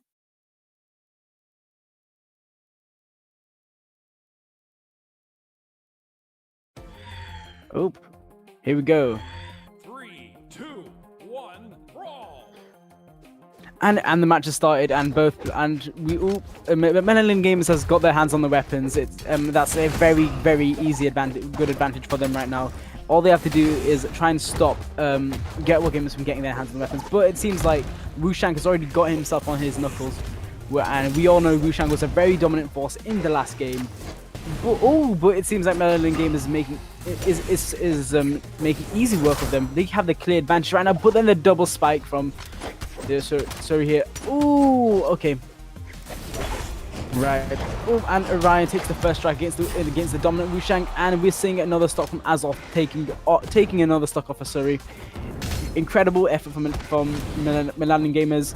Really like showing that the winners of last match may have met their match here. Ooh, and okay, so we're seeing the Azov off stage. Ooh, the spike, but Wushang was not at enough high percentage there, so to actually get spiked off stage. Ooh, the charge sig there from Orion. Oh, missed twice, and he throws this weapon and gets another one. It seems like it's each player is fighting one other player on the team. Oh, but not anymore, as the Orion sweeps the entire team. As I thought the Orion swept the entire team, but a quick reversal there really really sent the Wushang off stage there. So yeah, Millennium Gamers really has the advantage here. Oh, was that a taunt? I couldn't even tell. And yeah, it's a one-on-one for both sides. Again, one-on-one against both teams. They're trying to fight each other, but then the Surrey take loses the stock, and Millennium Gamers has a really strong advantage here. But with both players having a stock lead, and Wushang really goes for the last-ditch effort, heavy attack there. Ooh. But Wushang's really on his last legs there. Millennium Gamers has really taken stage control. Ooh, a heavy hit there. He just had enough. He was able to recover from the stage, but he was looking really close, and the Wushang is off, which is really surprising considering last stage he was the most dominant one there. Oh, and it looks like the edge guard situation is happening here, and the missed spike, but does it really matter because Azov takes the stock, and Team Millennium Gamers win this first round. Congratulations. Good effort from Get Well Gamers too. Really unfortunate in the beginning when Millennium Gamers really took the weapons first, so they were left without anything to fight back with. But really good situation from both. GG's to all. We'll be getting started with round 2, the next game, when the players are ready.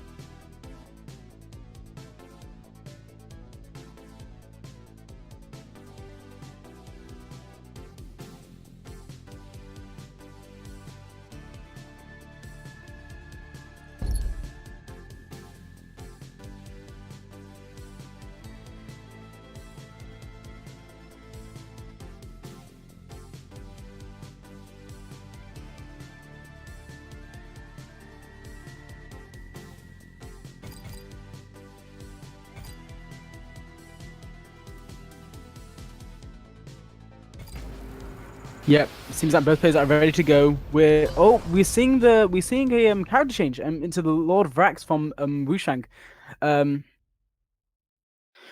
Yeah. So Millennium Gamers are keeping with the original lineup there. But okay. Really interesting stage. We got the moving platforms here. I feel like Get Well Gamers are really gonna have to take the momentum in the first half here in order to try and disrupt the whatever Millennium Gamers has got going on. But it seems like, it's looking quite an even situation right now. In terms of percentages, the percentages look very, very balanced out between both teams. But the Lord Vrax is looking like he's having some trouble there. He's taking a lot of damage and the really early kill there from the Lord Vrax. Off stage really quickly. It looks like they really took advantage of Lord Vrax being on the side platforms there. And now it's an all-out brawl in the center, and the Orion takes out the Surrey with a very nice charge heavy.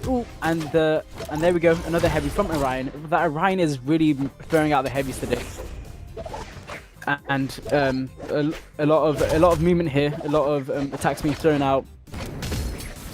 And okay, we're seeing he's trying to stay at the edge, and both players are separated on each side. Okay, so it's each player is fighting one of the opposing team, and it seems like Get Well Gamers has taken they have the edge guard situation there, and it could be looking towards them. They could easily make a reversal here. It doesn't seem. And Lord Vrax takes the stock off the Orion. Incredible stuff there. The Shuri nearly gets sent off stage, but it's not enough. And is this going to be enough? Not enough either. And Shuri's gonna. Shuri just heads back on stage. Doesn't even bother picking up a weapon, surprisingly.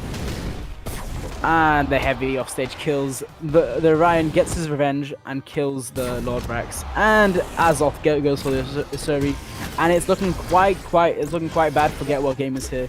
Considering Milan game, considering okay, the third stock just got hit. The third stock just got Azoth third stock just got eliminated there. Quite worrying for Get Well Gamers, considering that there's a really large stock lead just going on there. They're going to really have to, keep their wits about them and try to take back the situation. We're seeing the Azov going really heavy there with the mix of lights and heavies there. Oh, the heavy! Oh, is that the end? Is that the end? And the Suri gets gimped. And just like that, the Milan Gamers takes the game and takes the entire set. Congratulations to both teams. Well done, Get Well Gamers. And we'll be joining, and we'll be joining both teams for the post-match interviews coming up. Thanks, guys.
Welcome back, Get Well Gamers. Now, that match was a little bit tougher than the previous one. Yeah, just a little bit. They were really, really good. Like much higher levels than me or Adam. So we were expecting it to be tough, but that was quite the thrashing we got there. But never mind. I mean, at first it looked like you was going to hold your own, but then Meddling Gamers swooped in and just took they were so good. They were so good. So yeah, we're just mad props to them. We did the best we could, but still proud of our first win. But can't win them all. So there's only so far beginner's luck can go, right? Exactly. Yes, and button mashing and just like, oh, I'll just try this, and So yeah, I think a little bit of practice needed for future games against them.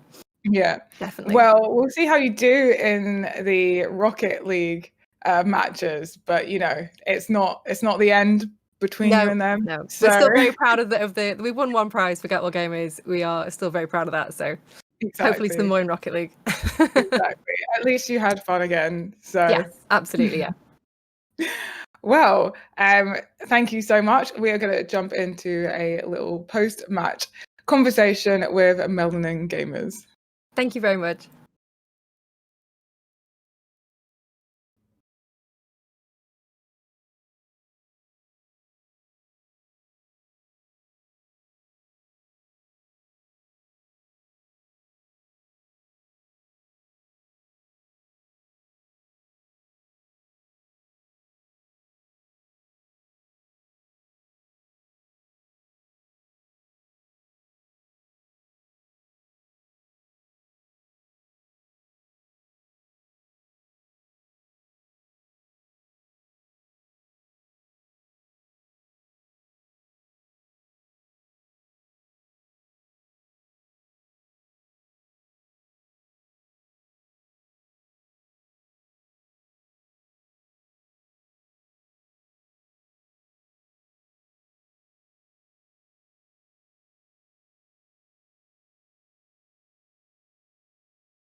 Hello, Melon Gamers. Hey. So that match was very intense, but Yes, it was. once you got into the groove, there was no prisoners. Sorry. Watching the stream, of course. Yeah, it was really good. The boys, my brothers, Dark Knight and Agent AAA, they obviously, wanted to retain the crown, basically. Yeah. Really, really like want to hold on to that win. Yeah. But did you have fun at least? Did they have fun? Did you guys have fun? Yeah, they did have fun. Of course, they won. I mean, it's not just about winning; it's also about having fun. Like, you don't win every game of Apex, but you still play every single. Well, I do anyway. Every single day. It was a good time, and it was really nice. It's also nice to be back at Gamepad and see Get Gamers Streamcast and everyone here. So it's good to be around among friends. Yeah. Well, with that win under your belt, are you feeling very confident about Rocket League? Not as confident because Adam was just like, he doesn't know if he wants to do it now that there's pressure. And I was just like, just have fun with it, it's fine. But we'll see how it goes kind of thing. Yeah, you just need to join in, have some fun. Winning's the bonus part, right? Definitely. But it's about taking part and everyone just, playing gaming together. Exactly. Especially now of all times, togetherness is just so important. Definitely. And you do win something for winning, so you do get a choice of a digital card from either Xbox, PlayStation, Steam, or Switch. Okay, I think the boys will go for PlayStation. Right, Vex? Yeah. Or Steam? Did you say Steam? Oh, Steam. Okay, interesting. Steam. I'm actually surprised. I was fully expecting PlayStation. Alan's just got a new PC, so he's making the switch. Fair enough. Okay, so we'll send over your Steam credits. Thank you very much. After the stream. I don't know why them called them credits. I'm really thinking of arcades at the moment. So yeah, thank you so much for joining us for that match. And we'll see you for Rocket League next. We're going to go into some community updates. Cool. Thank you. Bye.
Hello, everyone that has been watching us. Welcome back, and hello to all our new viewers.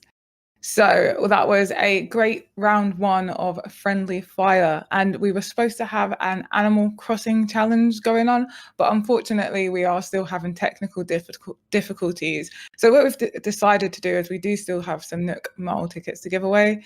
We will be arranging a stream at some point in the future where we'll run those. It will just be an Animal Crossing stream. So keep an eye out on the My Mother social media, and we'll update you on when we'll do that.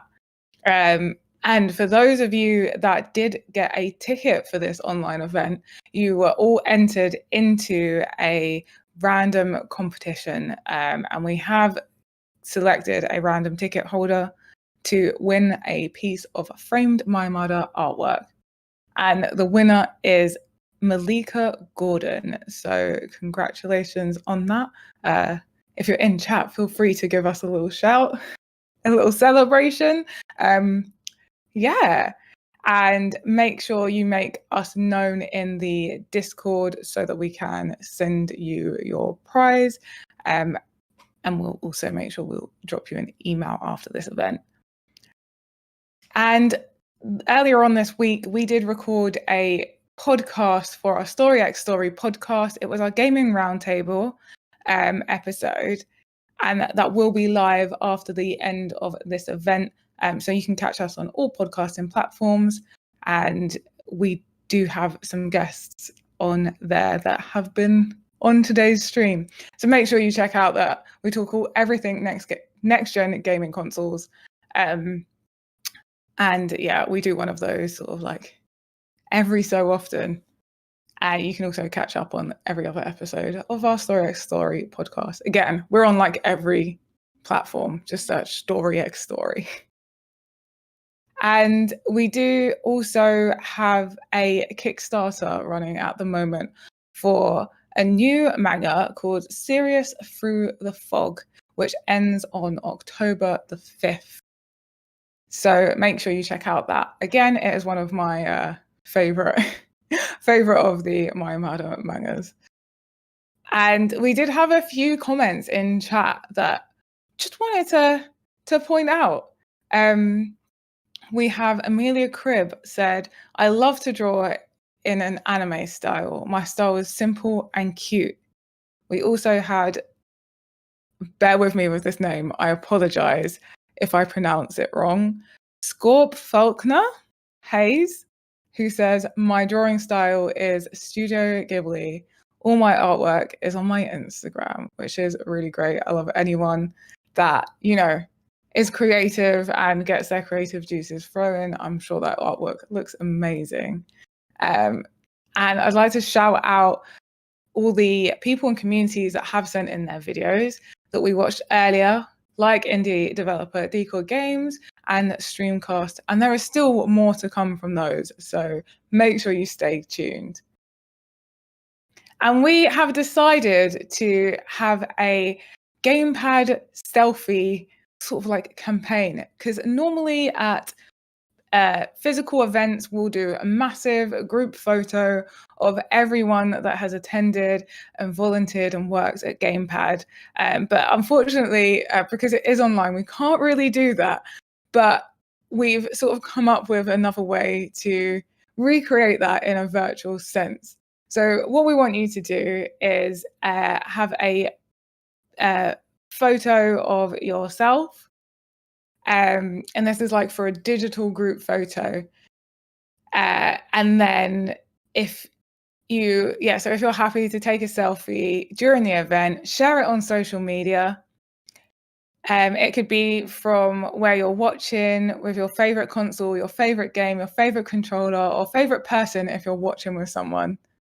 And just share that photo on social media using the hashtag GamepadOnline, and we'll collect all the pictures into one big group photo after the event. We're on My Amada on Twitter and My Amada Tees on Instagram. So you use the hashtag and tag us. It makes it easier for us to find those pictures. And then you can be part of our big virtual happy virtual Gamepad family photo. And we do also have our Cos Parade round 1 results. I know loads of you in chat are very excited about the cosplay that we have featured today. And the winner is Ulrika as Ashitaka. So congratulations, and congratulations to everyone that did participate in that. They were amazing. I was watching in awe. You do get a choice of either, no, sorry, not either. You get a choice of a Mayamada manga and a framed art print. So we will have round 2 of the Cos Parade, where we'll showcase even more cosplays.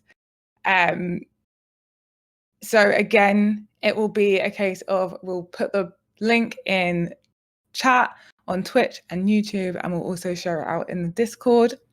So make sure you do vote once we've obviously given you a look at all the cosplays. And just to remind you of the rules, the cosplayer with the most votes will get a prize, and voting for the round will open once all of the entries have been showcased. So yeah, let's get into the second round of the Cos Parade.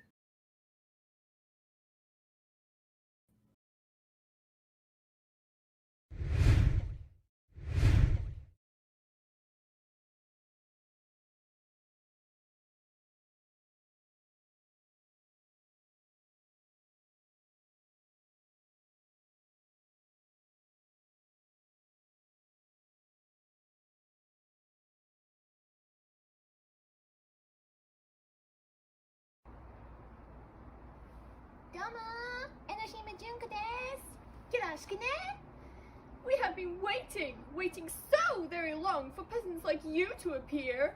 Gee, misunderstandings sure are scary. I'm the hopelessly perfect ultimate human. Aw, look at him tremble. He's gonna burst a blood vessel because I dissed his waifus. Let's give it everything we've got. It's punishment time!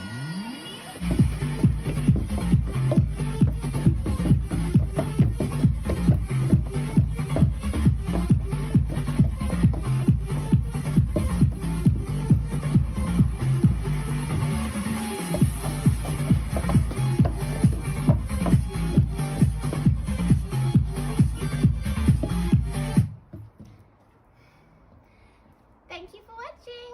Arigatou gozaimasu. This is Junko Enoshima signing out.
Welcome back.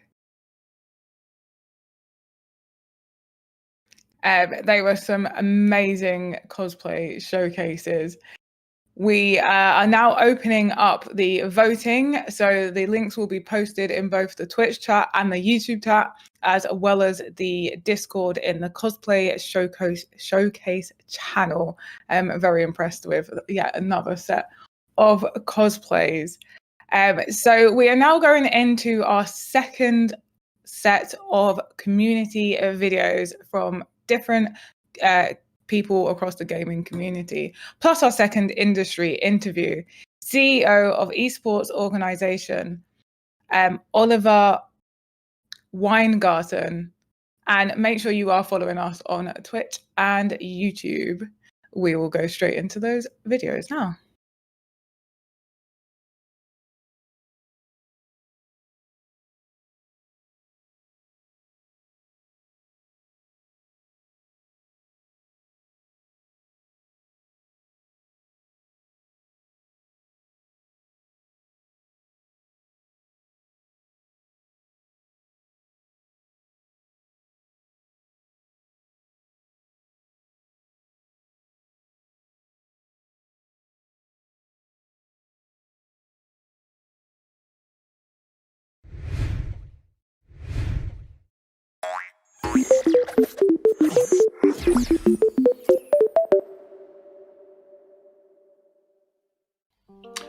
We're Into Games, and we help young people all over the UK learn about the amazing world of video games and the industry that makes them. Ever wanted to know how video game studios make your favourite games, or want to know how you can get into the industry too? At Into Games, we run a whole host of initiatives, including our fortnightly Game Jam side quest, mentorship and careers advice, as well as a collection of the best information, not only about making games for fun, but about all the amazing jobs in the games industry. Want to find out more? Head over to intergames.org and start your journey of discovery into the most exciting industry in the world.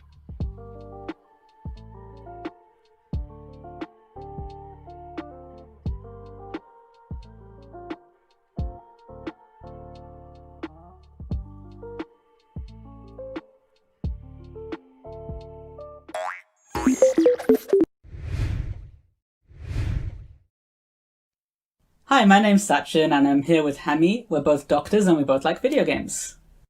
And today we are here to tell you about some tips for taking care of your mental health during this pandemic. And we'll be using a game called Pass the Bomb to do this. In Pass the Bomb, we both give tips back and forth and you have to explain the tips properly. And whoever's speaking when the 1 minute timer runs out is the loser. You ready, Hami? Ready when you are, Sachin. I'm ready. I'm going to start the timer now. First tip, it's good to stay in touch. I know it's difficult during the lockdown, but there's things you could do like call your friends on video call, or even just send them a direct message saying, how are you? It may seem obvious, but it's important to stay hydrated. When you're busy, it's easy to forget to take drinks of water, and this can lead to headaches or even affect your mood. Doing exercise can really help your mood. I know it's difficult during the lockdown, but you can still do stuff like go up and down the stairs, dance around, or clean your room.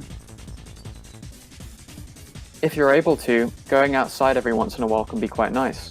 Getting some fresh air and some sunlight and just a general change of scenery can do wonderful things for your mood. Watching the news, especially when it's bad news, can really bring you down. So it's good to stay informed, but don't keep the news on all day. If you are feeling particularly anxious or overwhelmed, pick a game that you find simple and know you'll enjoy. Something like Tetris or whatever you do. Oh, Hami, you were talking when the time ran out, so you do lose, but I did like that tip about playing games when you're feeling anxious. In fact, I'm going to go play some Animal Crossing right now. And I'm probably going to head off and play some Pokemon. And I am still the champion of wellness. Well, I hope you're all enjoying your time at Gamepad, and if you'd like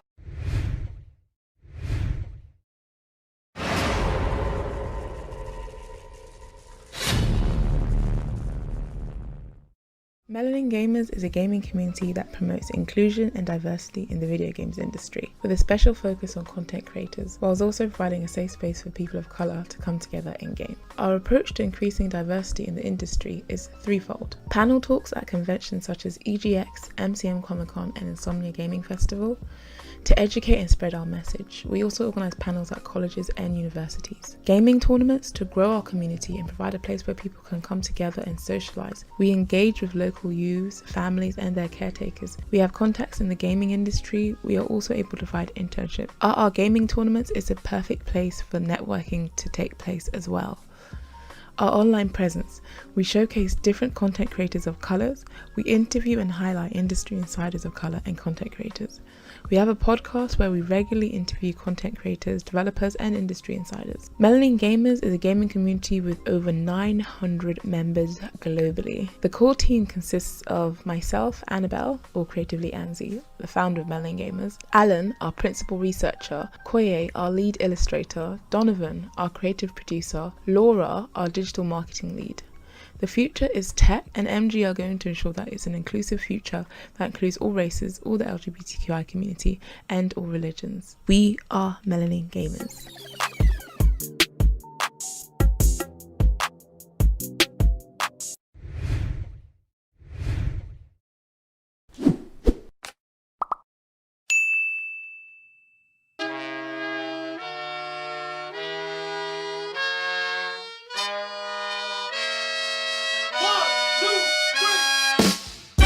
Off in the spot with a fresh fit, nice kicks, music for the soul, that's priceless. Groove's fantastic, intergalactic jazz clubs where the vibes all magic. Beings from other planets with instruments rocking, all different colors, united like Stockton Malone. That jazz undeniable, falling in a state of bliss. So right now I'm liable to do a little two-step. Now I'ma jam with my ace to these intergalactic grooves. I don't wanna waste time, rhythm around to the bass and the drums. Sprung from these trumpets in space, trumpets in space.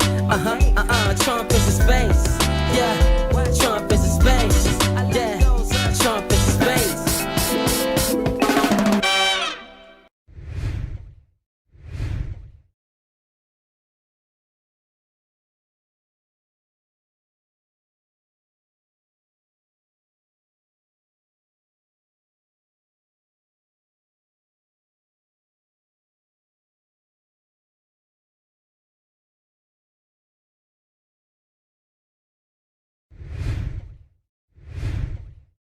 Hello everyone, we're going to get back to the stream in just a moment, but we're here now with another Gamepad online interview. So we've been talking to professionals from the games industry to find out more about their journey and offer some advice for people who are aspiring to careers in the games industry. So right now, I'm going to be speaking with the founder and CEO of London United, the first esports social enterprise, Oliver Weingarten. Oliver, how are you? I'm well, thanks. Thanks for having me on. Fantastic event so far. Cool. All right. So just a reminder for people that you can give your feedback in the stream chat as we're doing this interview. You can also give your thoughts in our Discord, which is active right now. We're also online on social media, at MyMadder on Twitter and at MyMadderTees on Instagram. So yeah, let's talk esports. So as I was going through like your website and sort of your details, I couldn't help notice that you spent a number of years as a solicitor in the Premier League, sort of specialising in commercial and property matters. You also worked at the Formula One Teams Association and then formed your own sports advisory company, worked in sports tech, and then co-founded your own esports social enterprise. So I was going through like all those stops on your journey, and definitely want to sort of like get into that and figure out how you made each move and sort of what was going through your mind, because it's quite a journey. The first thing I'd say, just coming from the world of the Premier League, is are you disappointed that Lionel Messi won't be playing in this season in England? Yeah, personally I am, because I would love to see him play in this country.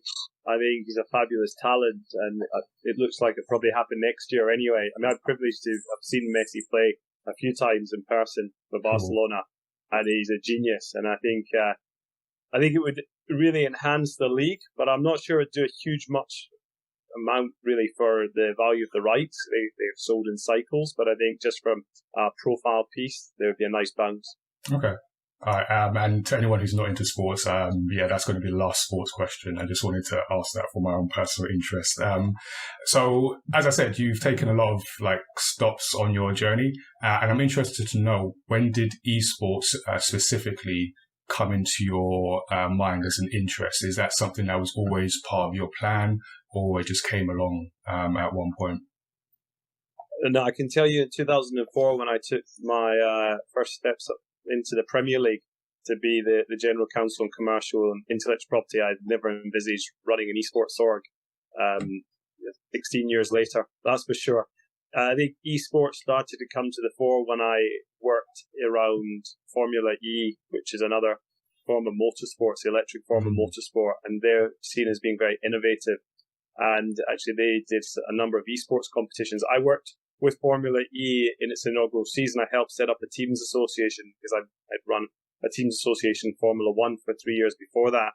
And then I worked in sports tech, and we used Formula E as a guinea pig in VR and mobile gaming, and being able to put the consumer in the headset so that they could be in the car seat during the race. And esports sort of flowed from that.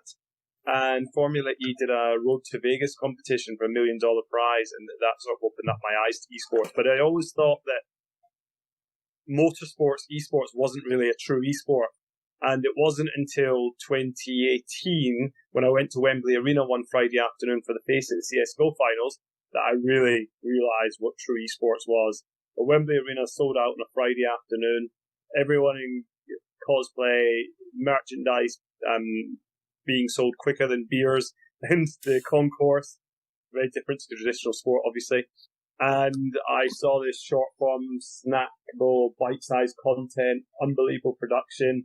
And I realized that actually traditional sports are missing a trick in what they're replicating in esports. Maybe we'll come to that later. But that I in my head had reconciled that I needed to get into esports, and I was starting to do some due diligence. And that was the sort of the nail in the proverbial coffin that said, right, that's it, shut, let's go, let's move on. That's the right thing to do. Esports is the future. You just need to look at when Arena being sold out on a Friday afternoon. And then it was a case of, what do I do in this ecosystem? How do I get involved in it?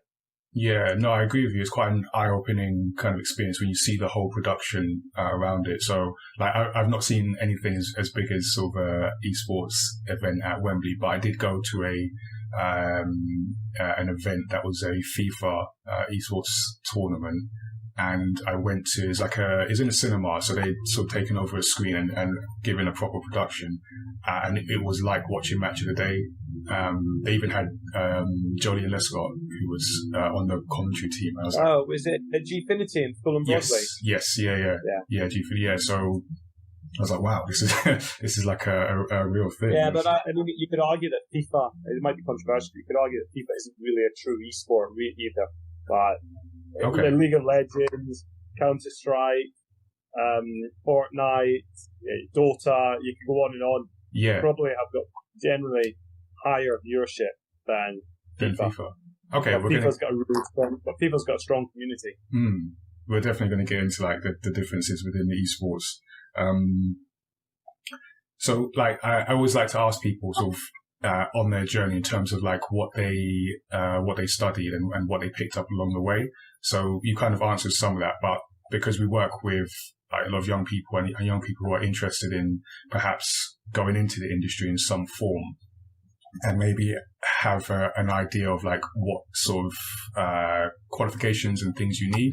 And I'm always mindful to get a sense of like, obviously you didn't study esports at university or school or whatever it might be. Like, what did you study that's helped you for where you are now versus what you picked up along the way? Like, how would you break that down?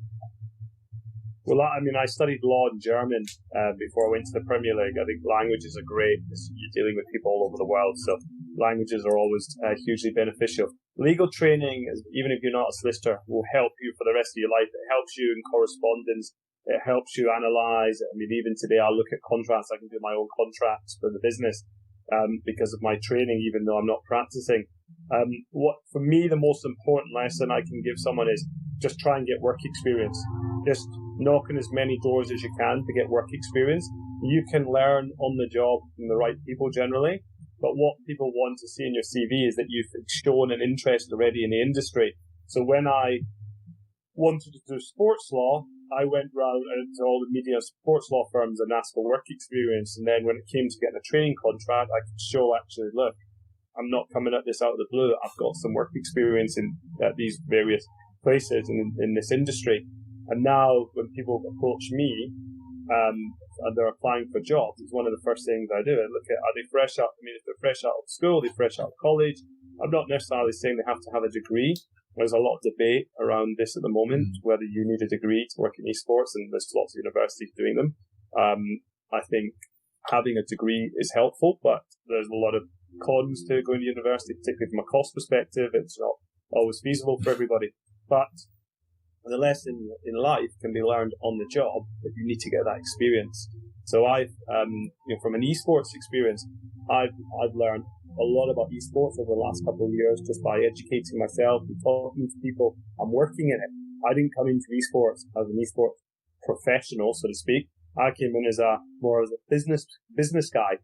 I can do the deals, I can open up the network, I can talk to people, and then I surround myself with people that know esports, and then I pick up from them, and I pick up from just educating myself as I go along.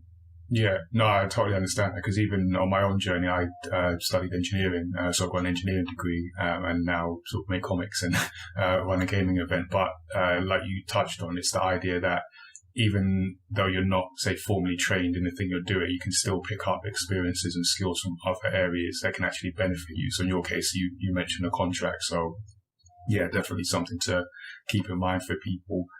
So if we fast forward to 2019 and you have founded your own esports organization, London United. So what was the specific motivation behind going ahead and founding your own organization, and why did you go the route of a social enterprise?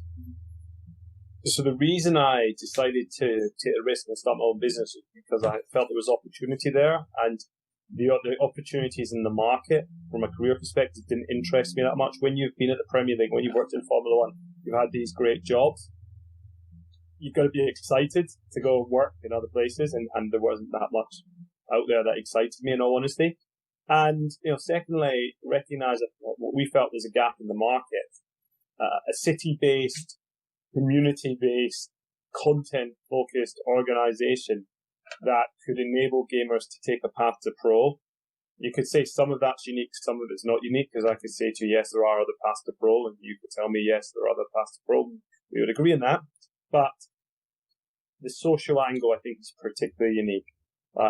Uniting esports with social responsibility, using London United as a platform to address social issues, at the same time as enabling gamers with this opportunity, accessibility to develop their careers, because the stigma attached to gaming isn't there anymore. Oh, yeah. You can see all the gamers have taken this career path. But for me, it's really important that people we engage with understand the importance of health and nutrition and looking after the bodies as gamers, and not just sitting in their asses 23 hours a day practicing, because that won't do them any good from a mental health perspective or a physical perspective. So it's our USP. Social responsibility in gaming and esports is it's the USP of London United, essentially. That's why we decided to go ahead and align social issues with esports. Okay. Under the back of London United. Yeah, no, that sounds really good. And from a practical perspective, like, what do you do? So it's about sort of training people to potentially go sort of pro in esports. Are you holding events? So what's your, not quite day to day, but like what do you do as an organization, your main thing? Well, I think we've done a mix of physical and online events. There's a couple of reasons we do physical events, because I think there's a nice angle there for brands from an experiential, but more importantly for the gaming community. United equals community. You hold a physical event, you can bring people together. There's something nice about that. Yeah. Of course, you can create content both physical or online. Online, you've got no boundaries geographically. Physical is a bit more different. But how do we do it? So in Lewisham last year, Lewisham Shopping Centre, we had hashtag Grime Against Knives. We worked with the police, local authority, with Grime Artists P Money to address knife crime in Lewisham.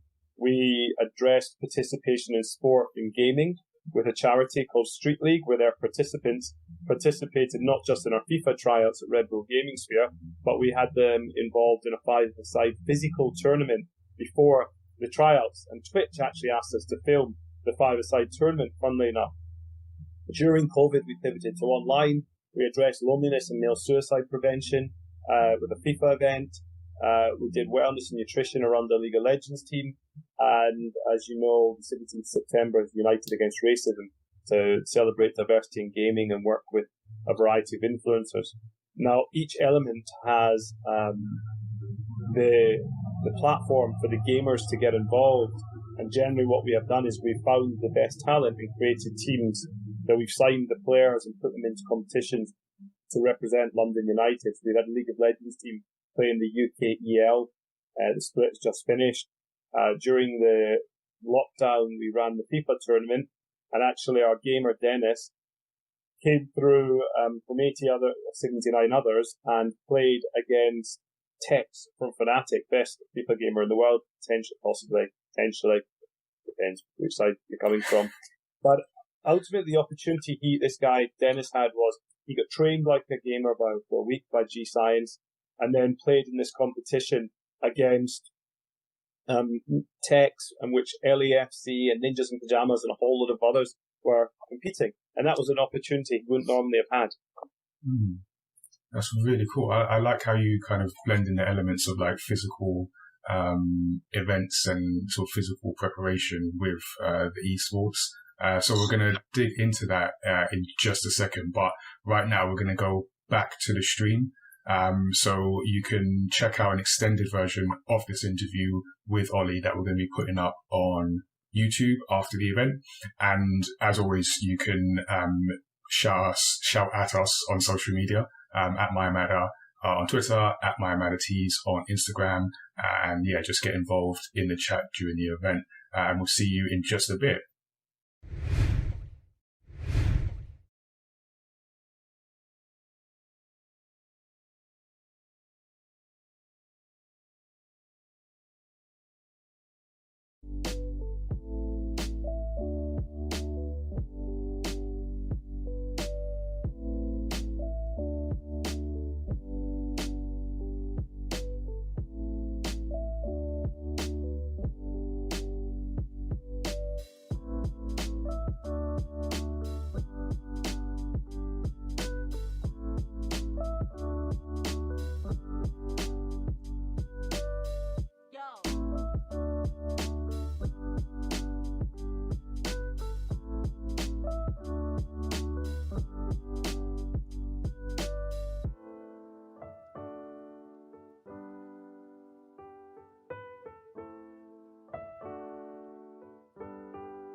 Welcome back, everyone, with some excellent content there from our gaming communities. We're now going to jump into our third match of Brawlhalla, as well as then following up with our first round of Rocket League. So yeah, we're going to jump into a match with Streamcasts versus Melanin Gamers.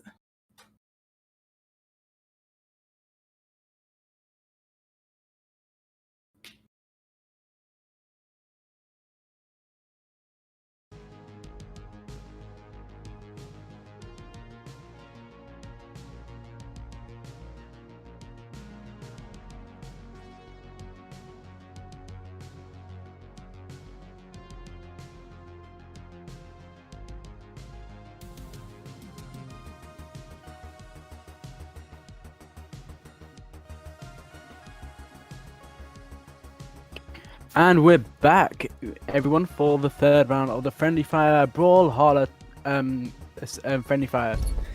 And right now we're having Team Screencast versus Team Melanin Gamers.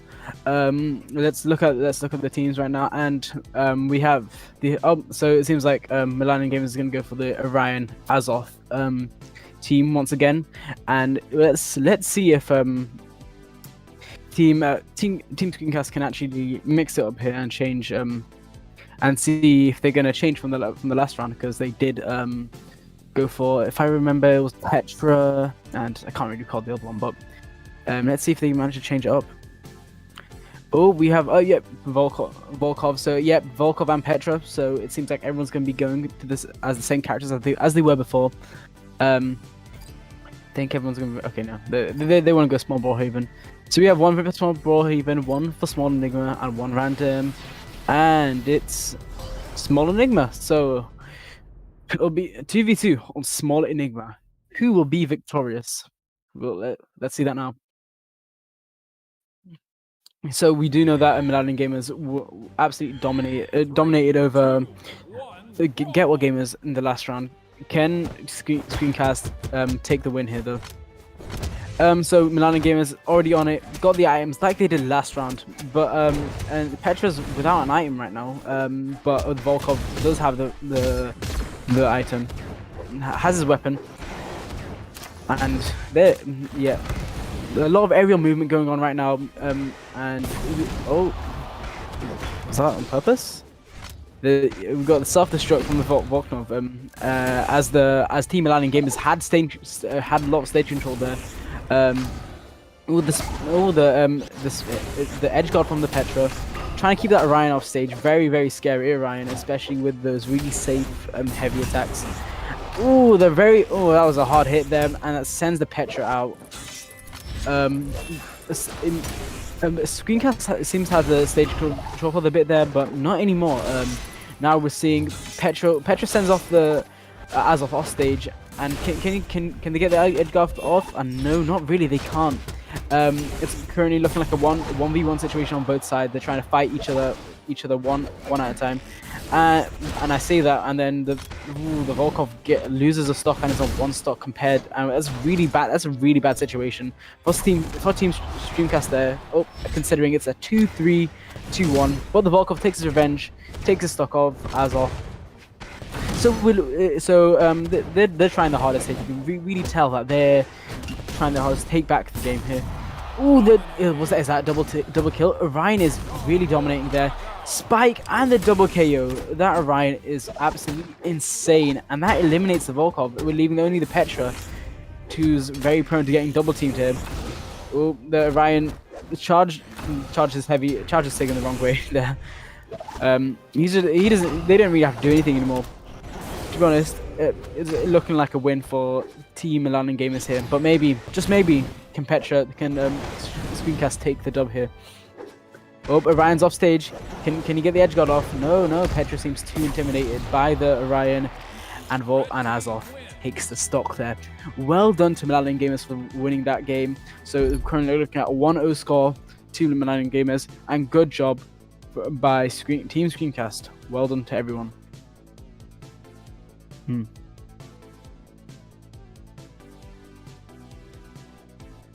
We'll be starting the next round when everyone else is ready.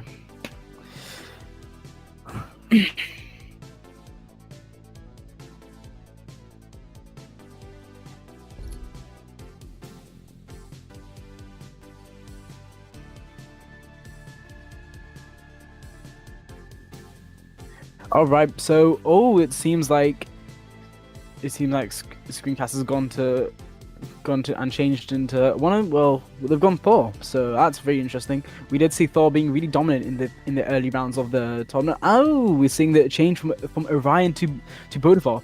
Very interesting choice, actually.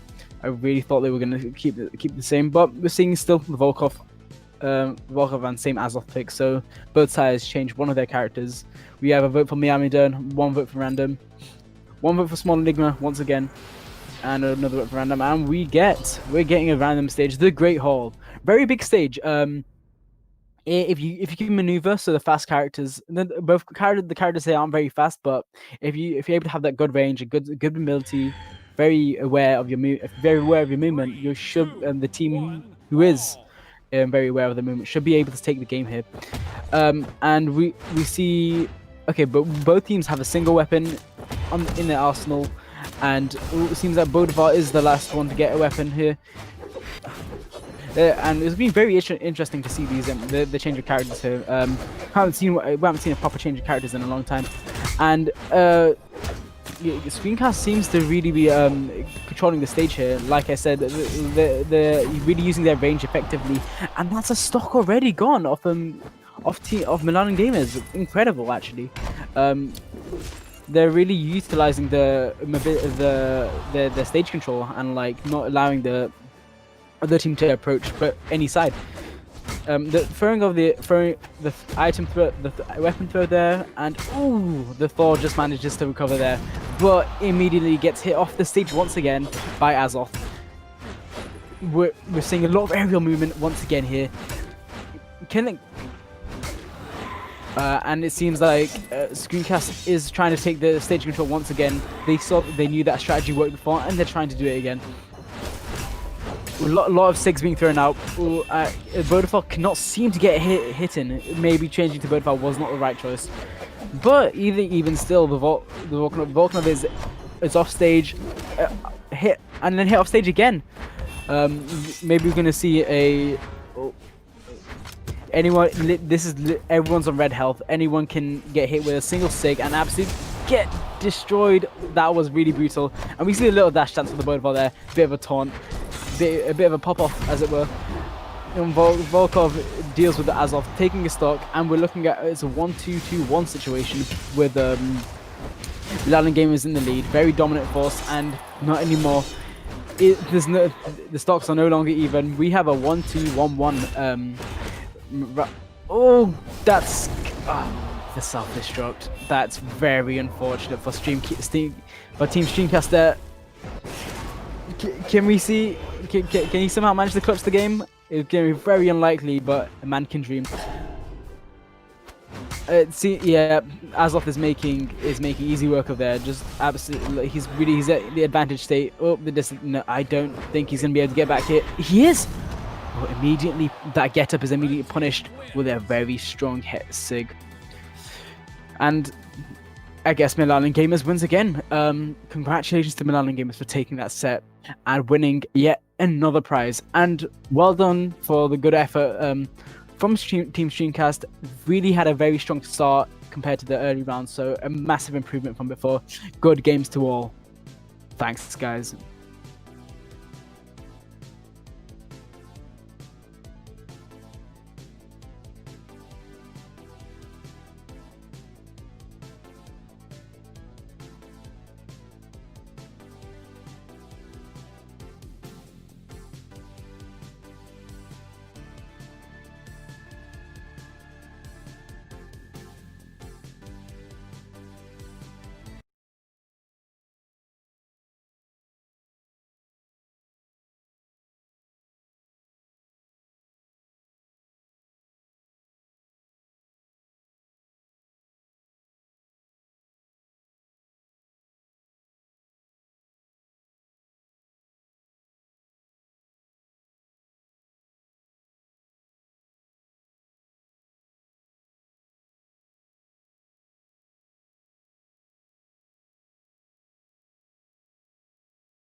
welcome back after that next match between Streamcast and Madeline Gamers. How do you feel about that one? I feel like you brought it back a bit there. It looked like it was very even for a while. It felt like that. But that's just a credit to Madeline Gamers. They're really good players. I think Alan's like level 18, so he's serious about this. So I respect that. Yeah, no, they were just amazing players. Yeah. And so you got through that. You definitely upped your game from the previous match. So I mean, give yourselves a pat on the back. Like, I was on the edge of my seat. What's gonna happen? Oh, that's good. But you did have fun that match as well, yeah. Oh yeah, absolutely. Yeah, it was just as much fun. Yeah, I really enjoy Brawlhalla now. So yeah. You're gonna be practicing ready for the next event. Oh, absolutely. Like, just gonna be learning more stuff, getting more characters. Yeah. Excellent. And any favorite bits before we switch over? Just everything. Like even watching Get Well Gamers and Melanin Gamers play each other. Brawlhalla is just a really fun game to play and watch. Excellent. Well, thank you very much. We're now going to go to our match winners, Melanin Gamers. So, All right. Thank you for having me. No problem.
So we are joined once again by Melanin Gamers, who did just very much win that match of Brawlhalla. How are you feeling?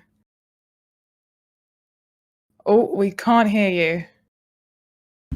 Sorry, can you hear me? Yeah, there we go. Yeah, it was a great fight.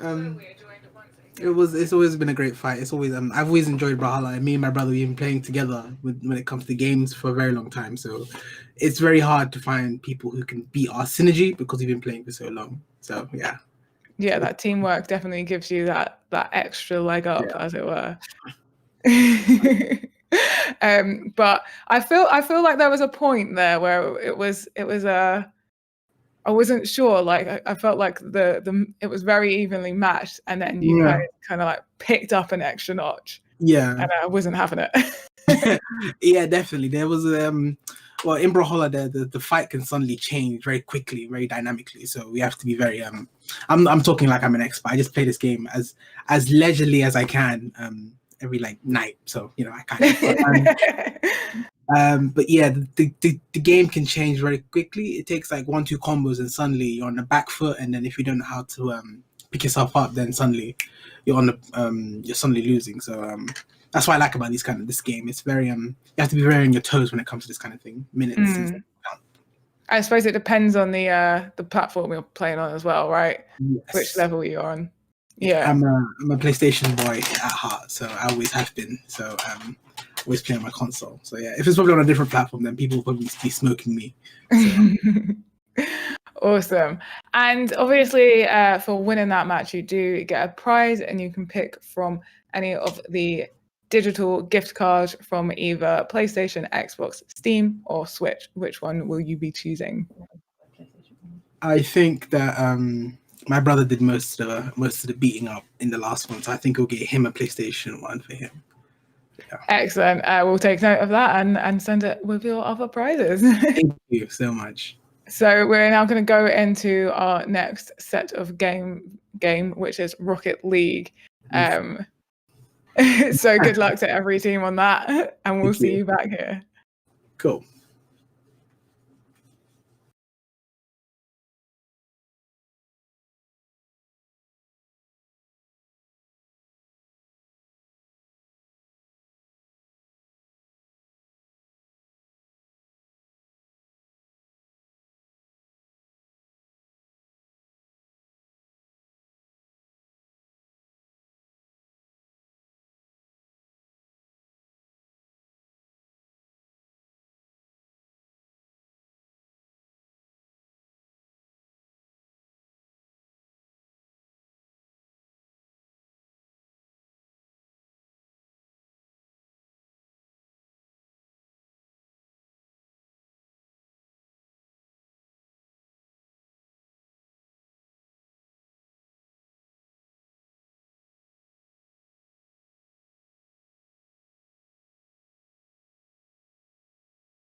Low.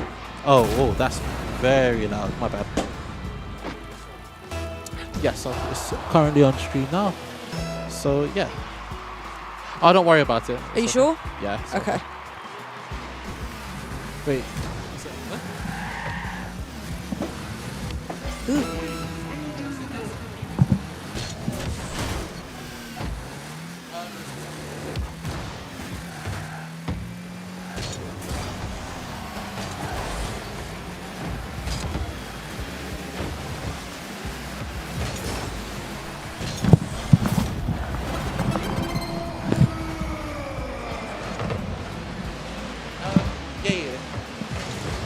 Right.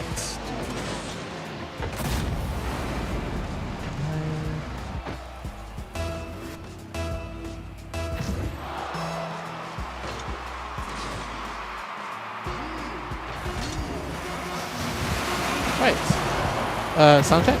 Gina, can you hear me? I can't hear you on here, no. Huh? I can't hear I you. can hear you. You can hear me? Yeah. No, I can't hear you. Oh, weird. Oh, wait, no, I can. No, you're coming through now. Alright, cool. Right, we're just doing a quick sound check. We're going to send you off to the real host. We just want to make sure that you guys can all listen to us. So, we're going to drop you off to Tazzy real quick, just before we get this thing get the thing on the road.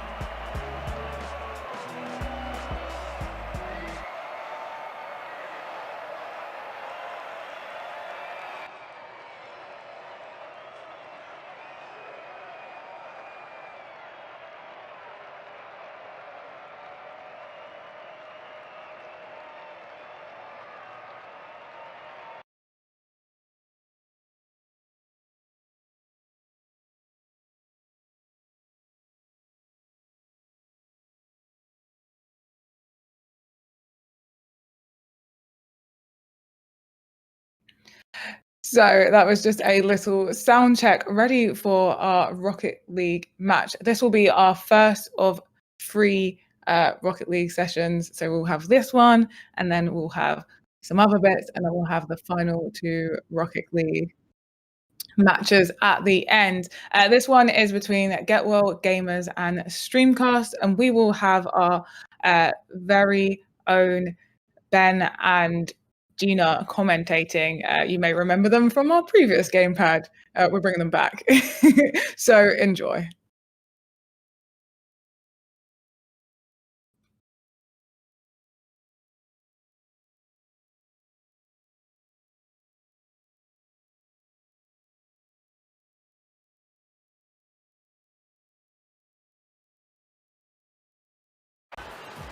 Hello. Welcome. Gina? Yes.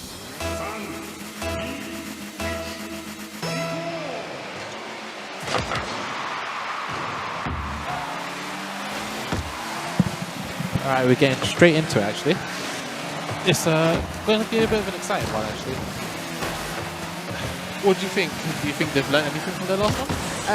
I know I haven't, because between the last event and this one, I have not played it still. Oh, really? No. That's fair enough.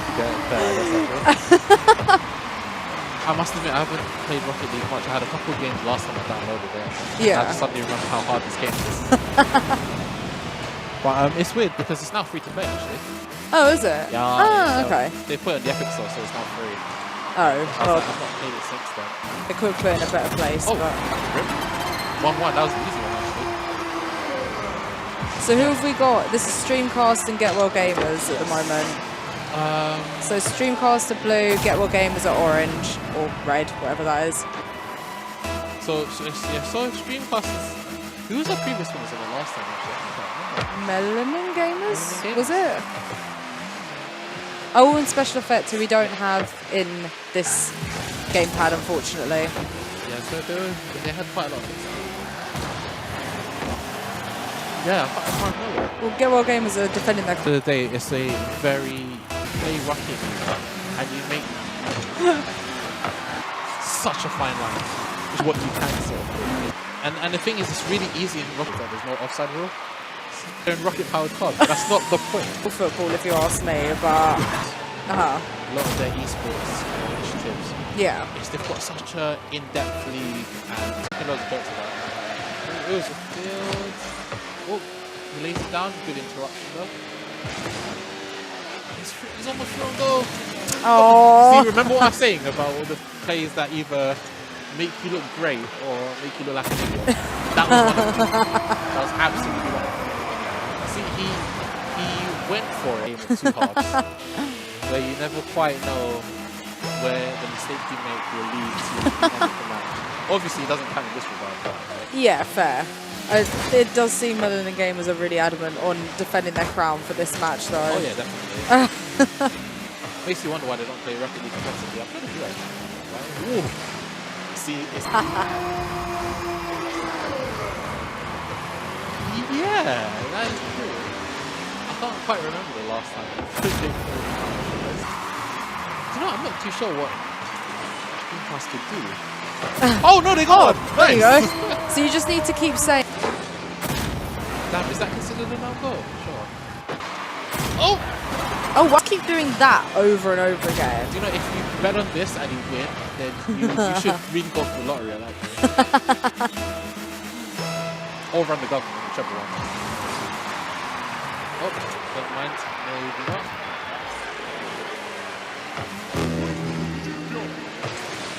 Us here basically played both of them. So the thing is that playing two on defense is very high commitment. Okay. And that's the reason why. We'll just be right back just to make sure to see what is going on in the background. So just stay tuned for the moment.